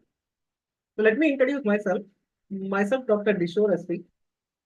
So I did my schooling from my schooling to the master degree in Jawaharlal Nehru Technological University. Later on, I moved to my hometown, that is Kanyakumari, where I did my PhD at Anna University in the field of power electronics and artificial intelligence. So I worked in 3 different states. Right? I published several journals in Science Scopus, and I have 10 patents, of which 4 are granted. And I have written nearly 8 textbooks in the field of electrical engineering. That is regarding me. And now the topic is about the conservation of ocean. Ocean, let me tell you what is the thing. So if you watch Earth from space, it looks blue in color. So that means oceans cover up to 70% of the surface of our planet, and they play a key role in supporting life on Earth. Moreover, oceans provide natural resources, including food, material, substances, and energy. And what they will do, oceans also help to regulate the global ecosystem by absorbing heat and CO2 from the atmosphere. Then, another important thing is that in the maritime or in the marine protected areas, they contribute to poverty reduction by increasing fish catches. Now, coming to the topic here, what are the things what we are doing and which is degrading the quality of oceans? So to preserve the blue and to protect the earth, okay, we have to form certain objectives. Before forming, how we are polluting the oceans. The first thing is the increasing acidification.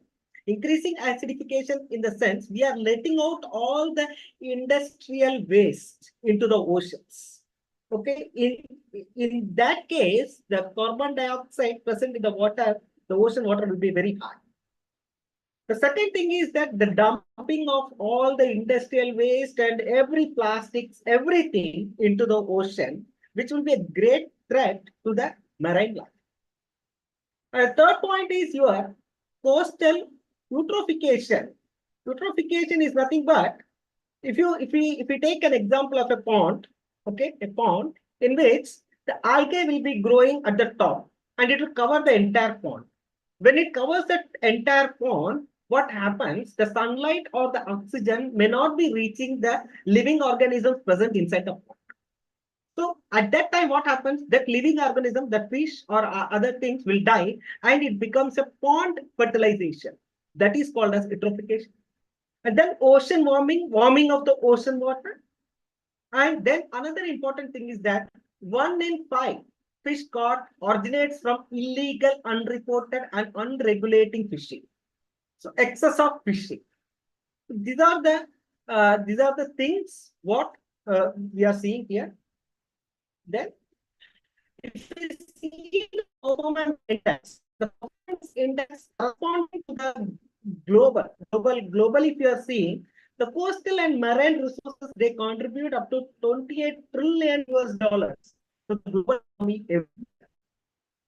And if we see in India, almost it's not 35. Recently it is 37% of the population are living in the coastal areas. And most of the fishermen are very much greedy in the sense these people are overfishing. And we know that India is the second largest producer of fish. And India ranked 12 among the top 20 countries responsible for marine pollution. That means throwing of plastics and other things. And India generates over 25,000 tons of plastic every day, and 40% remains uncollected. So in this presentation, I will tell you a few ideas how to remove the plastic and what are the other solutions. And if you see, the sea level rises by 1.3 millimeter per year on the coastal region. So if you see the ideas, in most of the ideas that those are following for saving the oceans is the which has the turbines as well as the solar panels and hydro generators. So it is completely renewable in nature. So what it will collect the plastic. It will collect the plastic waste, and this is the process where the plastic is converted to energy. So this boat runs, or this type of mechanism, it will run based on renewable energy. The plastic which is collected is converted to energy. Then you can see here, this is growing of, this is known as kelp farming. Kelp farming is used for increasing the marine life. Then this is known as mussel farming. Okay, mussel farming is instead of fishing, people can use this one and use that one. And this is the sea bin, which is used for taking the plastics. And this is another one method for removing the plastic, that is called a number portion. Yeah. Then the innovative ideas. The ideas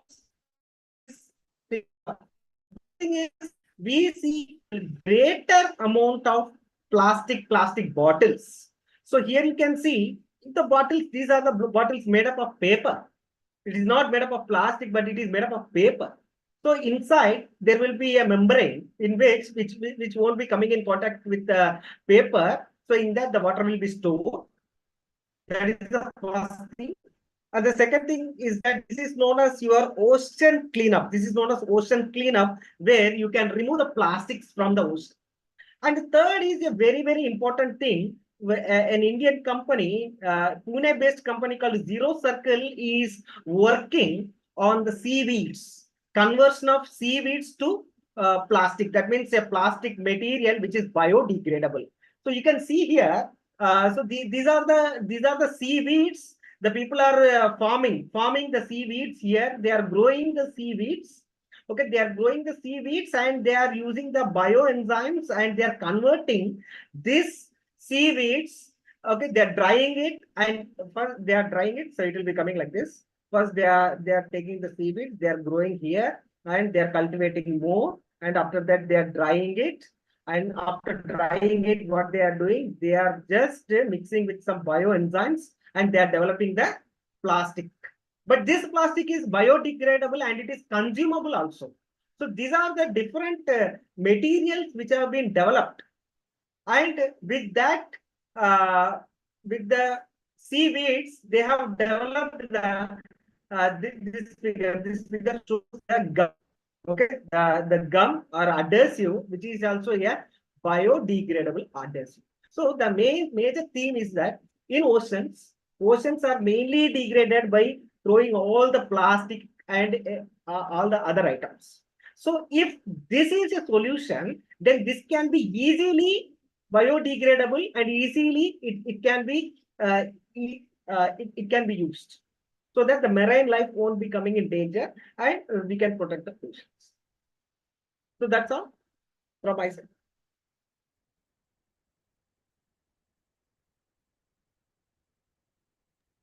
Yeah, thank you, Professor, for deliberating the SDG 14, life underwater. I think it cannot be thoughtfully say easily because the world is connected almost two-thirds with the ocean. Yes, And sir. Yes, what sir. we really see is very small. There are so much of underwater. We don't know what kind of organisms are there, what kind of mammals are there, Yes, and sir. Yes, so sir. many things are still undiscovered. But we human, I think, sitting above the water and creating a lot of pollution. And you brought lightly, I think, a few of the solutions how we can able to avoid it. And very Yes, sir. importantly, I think people should have a lots of awareness. People should not think there's a big ocean is there. By throwing one small plastic cover, what is going to happen? And it becomes multiplied, and it becomes so much of a problematic, reasonable for all the animals or all the bioecosystems under the water. It needs a lots of policy level change, and it needs a cooperation of people, and innovations also required a lot. Yes, sir. Bring All the back, innovations are in the developing stage only. Nobody yes. has successfully implemented because it takes time and money also. Yeah, definitely. But whatever we use, whatever the product, I think it all touches with the marine. We import a lot of materials through the ship, and everything have a kind of ocean touch. And Yes. definitely, each and every organism play important role in our ecosystem also. And as a human being, we should not forget about that. Thank you so much for joining from Kerala and delivering SDG 14, that is life underwater. Definitely, we will discuss furthermore, maybe in the IGEN Energathon 2024 on May 18th. Yes. Maybe possibly we will try to bring up a lot of solutions, and we will try to continue the same sessions to make a big awareness for the human being. And we have only one earth, it's Mother's Earth. We have to make it very clean and green. Thank you so much, Professor, for joining from Kerala. We are just getting inside the goal number 15. We are again from Kerala. I think we are just traveling towards our capital city of our country. It's none other than New Delhi. Let me welcome Dr. Anupama Nugru, who is going to deliver SDG goal number 15 on life on the land. So let me welcome the professor from the New Delhi. It's over to you, Professor. Thank you so much for joining. Yeah, hi, very good evening, everyone, and thank you so much for onboarding me on this pre-conference. So, I'm Dr. Anupama, Associate Professor in School of Engineering, Jawaharlal Nehru University, New Delhi. So, I have done various administrative roles, as well as I have been publishing like 30 plus SCI journals, and I have 6 patents. So, I mean, rather than talking about me, you can go through the content at the website, and I'll directly go to the SDG 15, which is life on land.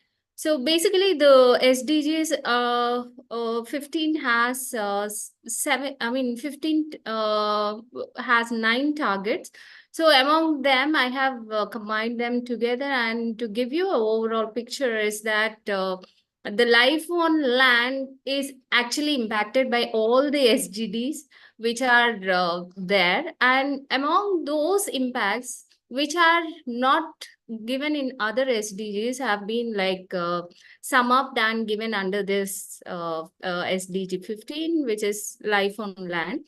So integrating the ecosystem biodiversity and its values and incorporating it into the national planning and development. Because whenever we start up any infrastructure related to the energy or anything, what happens is the government should take care about the contours or the land contours in which, because if they are not considered, see, nowadays the metros are filled up with lots of water, affecting the lives of the people. So whenever any energy buildup is happening in a particular land, it should also take care about the land, the water, the impacts of the surroundings around it. So that's the reason the government should be highly involved in safeguarding this biodiversity, and also like incorporating the benefits of genetics. Like many researchers have improved the rice by enhancing the vitamin A capabilities. They have incorporated the genes from potato to enhance the life of a tomato. So many research are being happening to enhance the production, to enhance the life of the people. And this is one area where the government is also looking into. And preventing the biodiversity loss, because due to extension of a lot of lands and the resources, I mean, the species which travels from other countries are being like ended up, and nearly they are getting extincted. And like the other target is like conservation of mountain ecosystems. So how can we protect our mountains how we can safeguard the forests or the water resources or these landslides or like avalanches, how we can safeguard them. So that is one of the target. And then halting the deforestation and recover the degraded forest. So this is one area, because many as the development is happening, so the lands are being expanded because of the population might be, so the lands are the forests are being like extincted. So we need to work on that, so which is one of the target. And combat with the desertification, restoring the degraded land and soil, because due to the inefficient usage of the rainwater, or maybe the water resources not reaching the land, so many lands are like desertificated. And we need to bring out technology in which where the plants or resources can generate themselves, even though there is less water in it. Such kind of mechanisms are one of the targets for this target. And conservation and sustainable use of terrestrial and inland fresh water, because if you consider among the entire water levels, it's only 8% of the water is the fresh water. So it is our necessity and the need how we can efficiently use it. So this is one of the target. And the other one is like how do you act against the illegal poaching or like protecting the species. So this is one of the targets. So the life on land is like governed by these targets which need to be governed. And if you see the performance index, so basically this index is working below average. And because like every year, as per the Niti Aayog status, which is working on this SDG as well, so it's only 30 million hectares of the forests are lost every year. And it's like 1.6 billion depends on the forest. And it's like 80% of the animals also, like the insects or anything that is covered or dependent on the forest. And also only 52 percentage of the land is used for agriculture. And if you see, 50% of the workforce of India is dependent on the agriculture. So the more the as the life has to be improved on, it's more dependent on the agriculture. And also there is a need for all the engineers to bring in the technology onto the into the fields, and then produce us more production, and then increase the land reuse, so that like the indexes can go further. And even if you see among 8,300 annual breeds, it's like 8% are extinct, and 22% of animals are at risk. So to safeguard them, to ensure them, it is like we need to safeguard the forests around us. So this is like the current status. And as per the policy briefs of 2021, so to improve the life on land. So the three things that needs to be worked on is reduce the production, pollution, reduce energy land prints, footprints for improving the land productivity, and also like address the conflicts between multiple uses of land. So if we talk about reducing the pollution, there are lots of things like land, water, air pollution. Indirectly, the environment is increasing the greenhouse effects, like, so to avoid them, like on the first block I have listed some things like fossil fuels to be replaced with the energy, renewable energy, so capturing the carbons and storing them or converting them to some materials. So the traffic, water, waste management, supply chains, working on green data centers, environment monitoring, all these are the new uh, pollution reduction methods which India has to really work on. And the second thing is like to increase the land productivity, you need to work on the precision agriculture, use of bioproducts rather than fertilizers, soil health monitoring, automated irrigation management. So these are all using the satellite data. So for improving the precision, these are different varieties of methods that we can approach so that we can increase the productivity. And similarly, to reduce the conflicts, like adopt a climate, land, energy, and water. So whenever you plan something, building on something, you need to consider how that energy infrastructure will be enabling the resources around it. So you need to think about. So that's the reason lot of national plannings should be properly placed in, so that like the land should be properly used, like co-locating different types of energy. So once there is one energy, how you can associate closely a relevant energy and make it more effective use. So rather than building up something at a different place, and that kind of things can be actually addressed by having proper government tenures or issues or the policies. So we have to consider all these energy action plans which will help the SDG 15 to move ahead.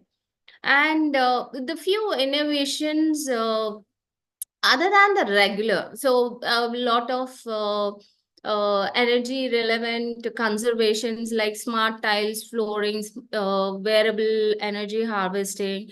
So these are all the latest trends that we need to follow in order to conserve the energy, because 60% of our energy is depending only on the coal basis, so which is generating a lot of carbon into the air. So these can be efficiently reduced by using energy conservation methods. And some new innovations have popped up, like the UAV-based forest and animal monitoring, and ink generated from air pollution, biofuels from plastic waste, biodegradable plastic alternatives, turning the food waste into biofuels, and bio bricks from urine, clothing from ocean plastic, waste heat recovery, like unnecessary waste when it is generated, so they are recovering it and converting into some kind of ink and some kind of petrol, which can be used for not vehicles but other consumptions. So carbon capturing, building materials are built up with the carbons, and upcycled furnitures, the furnitures which are not used, they are trying to upcycle and convert them. So these are some of the energy innovations which are need to be taken care, because as a new generations, we have to think about all the alternatives. The traditional methods are already taken care by the government. Now it's the move by every engineer and every individual's responsibility to move ahead. And these are few research works that I have done with my scholars and colleagues. So one is like AI for precise farming, where we have used IoT-based techniques and updated the information, and then realistically making the farmers very efficient in using it.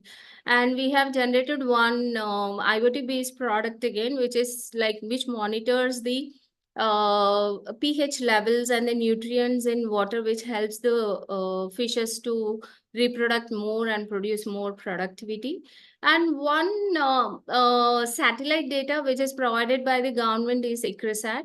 So basically, this ICRISAT provides lots of applications to the farmers, where the farmers will see the data, and it's like ICRISAT will say that you sow the seeds 1 week later. So by sowing 1 week later, there had been evidences that 30% of the production of the agriculture has been increased. So the government is really working so hard to bring in good applications where the farmers can use.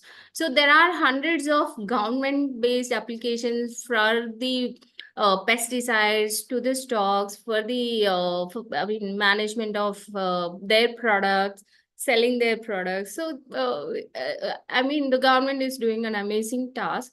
And I have done some image processing approaches where I can monitor the underwater facility. I have used some image processing techniques for forest fire detection by using the drones mechanism, where we can detect the forest fire and then immediately report that to the forest center and then distinguish the fire. So these are some of the activities, and I have worked on image processing many other medical related issues like brain tumor, cancer, and like heart related issues. So my area was basically into image processing. So diabetic retinopathy, so which enhances the life on earth. And why we are talking all these SGDs to conclude is that as per the Yale University, which always generates environment performance index, so where countries will participate and say our environment is at this level. So if you see as per the 2022 statistics, out of 180 countries who have participated in it, and it is very sad to say that our India stands at 180th position. And this says that every citizen of India should take up some initiative and should take part in building up some solutions to to the safeguarding of life on land. So with that, I conclude. Thank you. Thank you, Dr. Kumar from New Delhi. Interestingly, I think you spoke more things, and you have given an appeal to the people that the solutions cannot be provided only by the government or by the officials. It should come from everybody else, because we are all living in the earth and we have a responsible to take up. And life on earth is not that easy. So we are facing a huge obstacles day by day. And climatic change, global warming, it is something like creating an alarm and alert to entire global. And definitely we need to take a step, and that step has to come from every individual. And you brought a wonderful innovations, what we really do in your R&D center. And importantly, if you see, I think people are trying to see so many things from satellite. Brazil, I think they launched recently an Amazonia satellite, which means they completely wanted to monitor their Amazon forest, what really happens. These kind of technology should be adopted by the entire world, and they need to protect. Technology should not only use it for our own, making our own life as easier. It also has to protect our own environment and earth. Thank you so much. I think it's almost 10 o'clock, 10:30. You joined from New Delhi and given your thoughts on SDG goal number 15. And thank you once again. So thank you so much. We are entering into, I think, the next SDG goal number 16. From New Delhi, we are bringing back all of you to Pondicherry, so which is again our neighboring states of Tamil Nadu. Let me welcome Professor V. Anand Kumar, who is going to deliver the SDG 16 on the pre-conference 3 of Energathon 2024. Especially the SDG 16 says about peace, justice, and strong institutions. I welcome Professor Anant Kumar from Pondicherry to institute his own SDG 16. So it's over to you. Sure, sir. Happy evening to everyone. First of all, I want to say thanks to IGEN Energathon 2024, the entire team, for giving me a wonderful chance. And I want to say thanks to my mentor. So without further wasting of my time, I will enter into my topic. That is SDG 16, peace, justice, and strong institutions.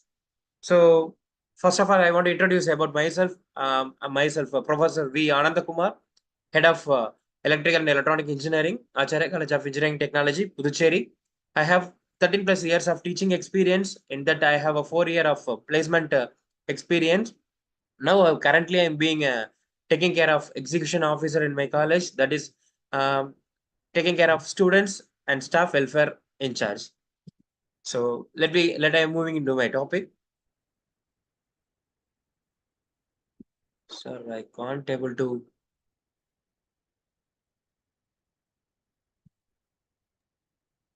Yeah.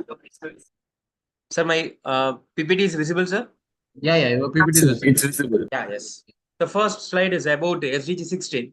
So it aims to promote peaceful and inclusive societies for sustainable development, provides access to justice for all, and build effective, accountable, and inclusive institutions at all levels. So hereby I am mentioning the specific targets of SDG 16.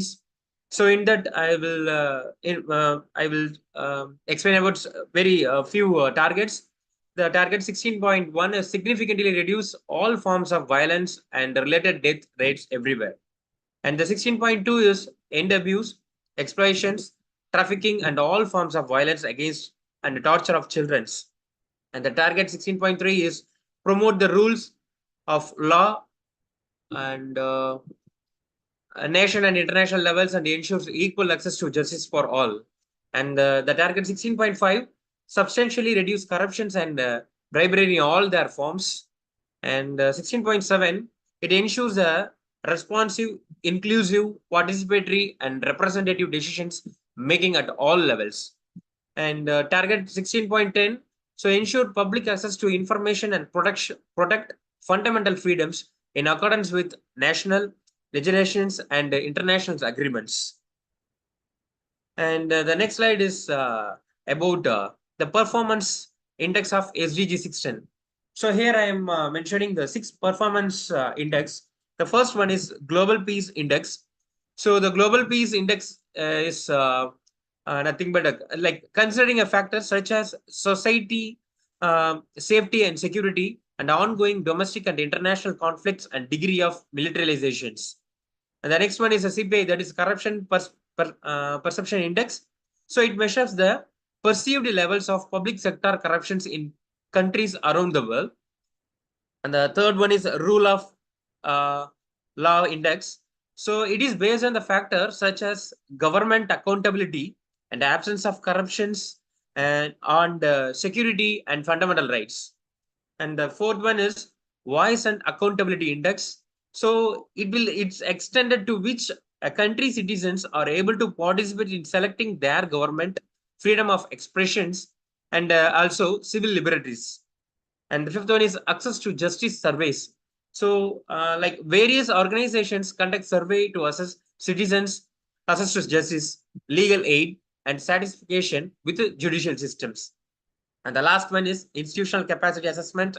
So the assessments of institutional capacity and governance effectiveness and transparency at national and local level contributes to understanding the progress is institutional capacity assessment. And the next one, how energy action will support the SDG 16. So hereby I'm mentioning the 4 energy actions which support the SDG. The first one is provide evidence for policy making through dedicated research and data collection. So when we are collecting the data in a better way, and sharing will be necessary to advance the use data for quality programming. And the next one is overcome silos and develop comprehensive solution. So it means that expanding energy expertise with the sensitivity to the to nuance of fragile situation is necessary to catalyze future product development. And the next one is integrate the energy needs of displaced and conflict affected communities into global nation and local policies.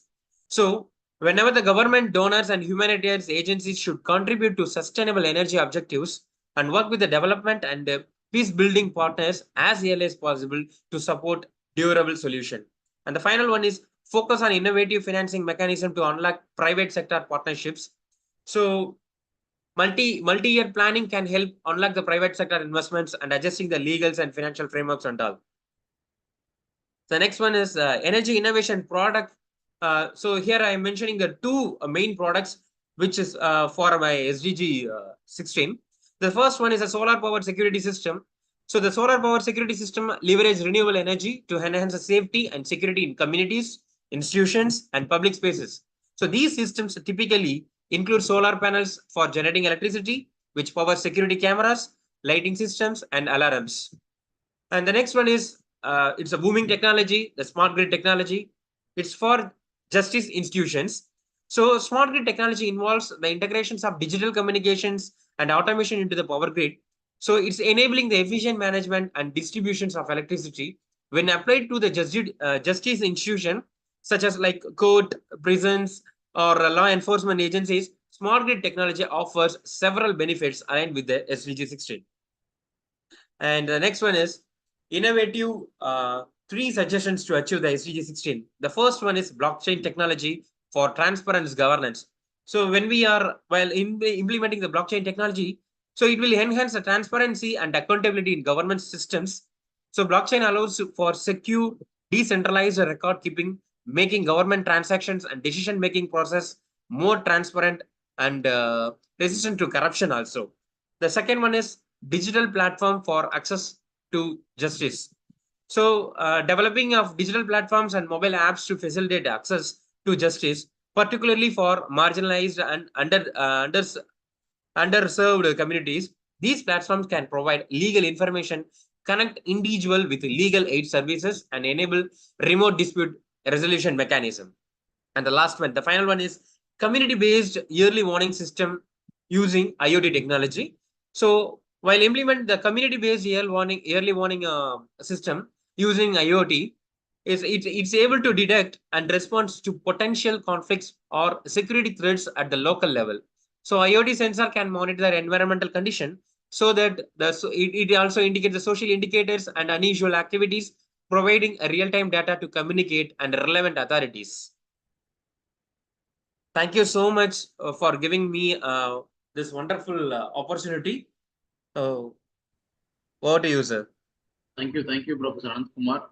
Definitely, SDG 16 is one important goal where whatever we want to achieve, whatever we want to have peace and justice, I think the goal we achieve becomes like zero. So definitely, the word you said, the policy level change and the community development, as well as the new innovations, it's all in need of the hour. A place like Bhutan, if you try to see, I think they have a peace, and because of their own policy level change, and government is protecting their own mother's nature, and that should happen in complete world. So that we are all talking about the carbon neutral. I think they're already in the carbon positive. So this way, I think the peace and justice is almost very important to achieve all the goal. Definitely, I think the happiness what we create, it always happens without peace. So thank you so much from joining from Pondicherry and delivering your SDG goal number 16 and making this event wonderful. So we have come to the end. We are almost having seen the 16 goal from 16 speaker from 16 states. The lastly, we have the goal number 17, which is nothing but the partnership. Definitely, I think whatever we try to see today, I think it is a bigger partnership what we really want to make a pan-India. I said my initial note, we are all connected through this Energathon. But definitely, I think you might be seeing the profile of every individual, their contributions. That makes a strong partnership to see our own earth as a clean and green. Now, I welcome Professor Abhiyan Batterjee. So, from Northeast, we have not even touched the Northeast. The end of the moment, I think Northeast professor has joined and he's going to deliver the 17th goal of Global Partnership for Sustainable Development. Welcome, Professor, who is being a head in the Department of Management from Northeastern Hill University. So welcome for the IGEN Energathon 2024 for an intensive 1,440 minutes non-stop conference, which is going to happen on May 18th. So hope so, with the end of the SDG goal, the 17th goal, going to talk about the Global Partnership for Sustainable Development. So over to you, Professor. Thank you so much for joining. Thank you. Thank you so much. Am I audible? Yes, sir. You are audible and your presentation is visible. Great. Thank you. Thank you so much. So I'm the last speaker, and thank you for the patience to all the participants. I was also patiently waiting. So I'll not brief myself. You can please go through my profile at www.nehu.ac.in. I'm working as a head and professor at the Department of Management, Nehu, Tura campus. So I've been allotted this SDG 17, the presentation. So the goal of Sustainable Development Goal 17 is to improve sustainable development practices and revitalize global collaborations for sustainable advancement. It gives priority to reviving international collaborations through the use of creative strategies, enabling technology transfer, and carrying out capacity building initiatives. So you can see here in the slide that are specific targets of SDG 17. And you can see here 19 specific targets are there. I'll not read out, but you can go through. I'll just go through one or two. There is firstly is mobilize resources to improve domestic revenue collection. Secondly, implement all development assistance commitments. Similarly, I'll just read out the last two, that is enhance availability of reliable data. And the last, the targets for SDG 17 is further develop measurements of progress. To move ahead, there are, you see, present performance index of the goal. When we talk about the government is spending on health and education for high income and all OECD as well as DSC countries. OECD means the Organization for Economic Cooperation and Development. Almost, 37 democracies are there. Wherein international concessional public finance, including official development assistance, are there. Other countries wherein government revenue, excluding grants, corporate tax haven score, statistical performance index. So these are some of the aspects as far as the goal is concerned. And what are the challenges of the goal? So the challenges is there is a limited coordination. Then we have a resource flow to developing countries, which has to be there. Then capacity building needs is still felt. Systemic barriers are there. And of course, insufficient data for progress tracking and decision making is there.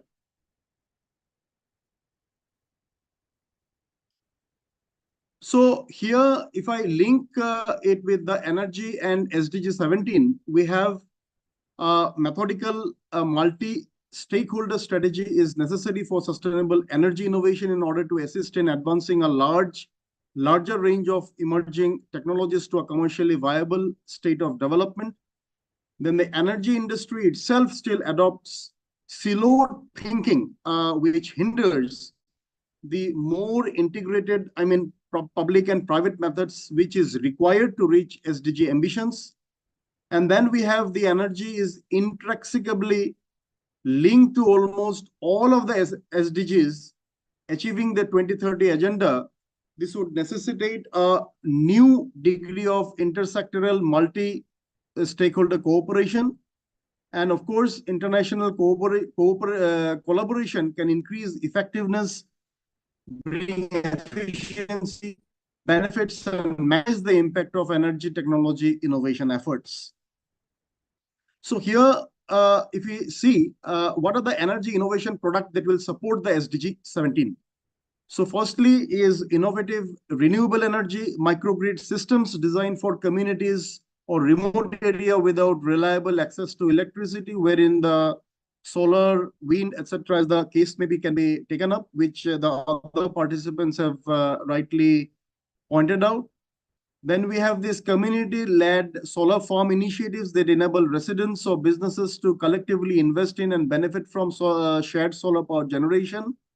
And of course, energy-efficient appliances and products designed to reduce electricity consumption and promote sustainable consumption patterns. So these I have, in a very nutshell, tried to present before you. Over to the moderator, please. Thank you. Yep. Thank you, Professor, for connecting all the goals in one point of time. So that's the SDG 17, the Global Partnership for Sustainable Development. Definitely, I think very importantly, Professor has said about the various innovations, as well as the partnership plays very important role. It is not only like joining one goal and working out for completely and leaving up other goals. It's all interlinked.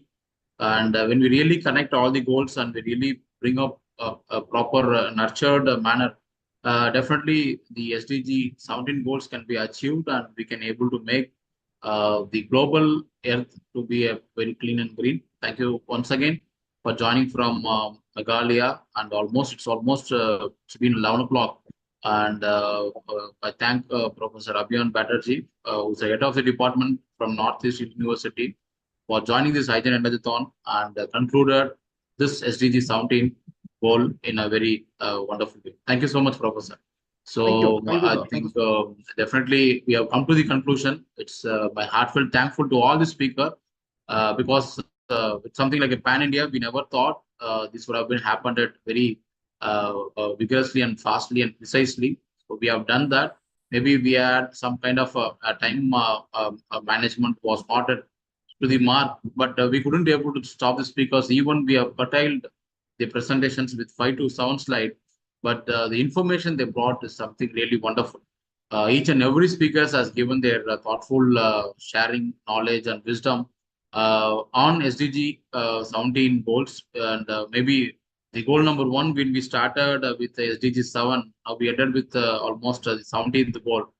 It's all interlinked, and we are very delighted that everybody have that kind of a sense that we need to protect our earth, and everybody having the same voice that we have only one mother's earth, and we need to preserve that by establishing these various goals.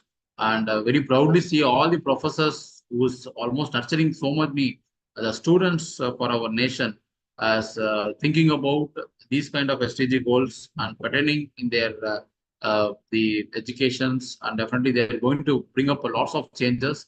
Very happy note to say from IGEN. So IGEN, the Institute of Green Engineers, which is organizing the third IGEN Energathon 2024, which has the India Book of Record, World Book of Record, and Asia Book of Record, and organizing the pre-conference 3, and I'm the moderator. I take this proud moment in connecting all the 17 speakers from 17 states of 17 SDG goal, and making only one Earth Day celebrations of Mother's Earth. Thank you once again. Thank you so much. Definitely, I think we thought one more round we can plan it up, but definitely every speakers have given their thoughtful what we are going to move forward, and they precisely given their data.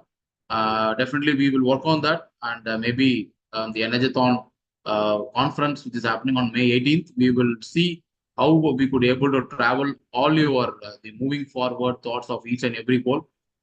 We will put it up in the document, and we will connect each other.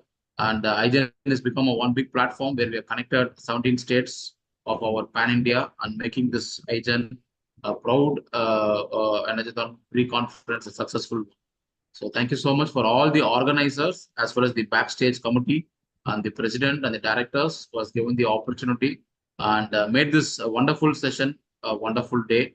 Thank you so much. So over to the organizer. Thank you so much. Thank you. Yeah.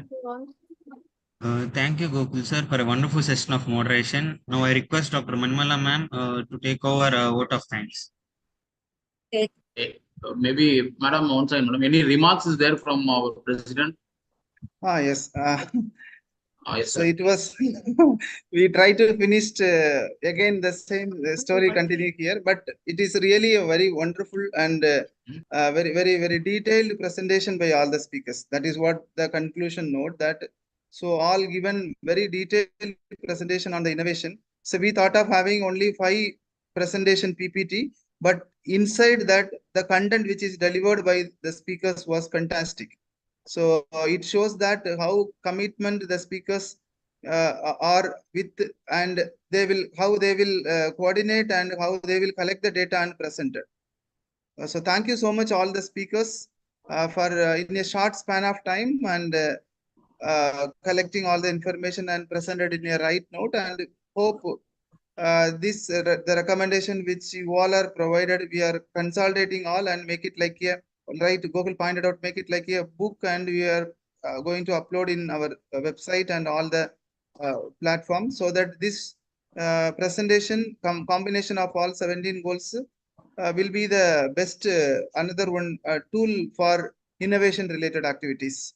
And thank you, Gohul. Patiently, you done very good job, moderated and providing good information after each presentation. And particularly for all the speakers, those who are till now here, and particularly for the participants. So I hope so we regularly watching the YouTube. It states that whenever some speakers are coming, the views are increasing. It states that you've done good promotional activities also. So that clearly we can able to view when new speakers are coming, speaker views are increasing. When they are leaving again like that, it went on today. It was a very nice, wonderful session. Thank you so much, all the organizers, again Kavita ma'am, Manimala ma'am, Vasanti ma'am, and the whole team, and particularly the backstage team, Krishna, Niranjan, and the first year team of MGR, and the Bharat for wonderful coordination. Thank you all. Can go for the water. Final comment from 1 or 2 speakers. Vipin Kumar sir, any your comments, sir?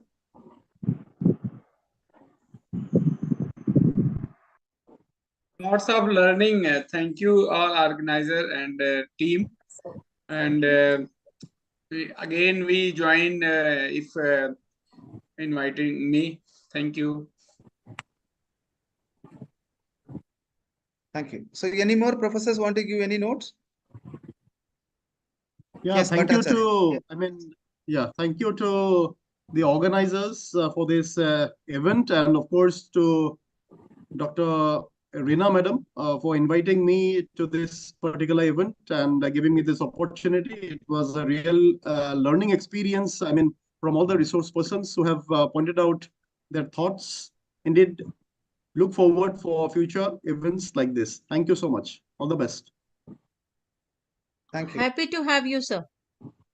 Thank you. So Thank you, madam. ma'am. Thank you. Okay, it's now already time, so everyone will be expecting the word. Thanks a lot, and closing the session. So I want to finish it off in a few minutes, a few seconds. Okay. So first of all, I would like to thank our IGEN president for giving this wonderful opportunity to all the different speakers from different space that is connecting the whole India together today. So thanks for the nice opportunity for everyone, sir. Then I wish to thank all the organizers, Kavita ma'am and Vasanthi ma'am.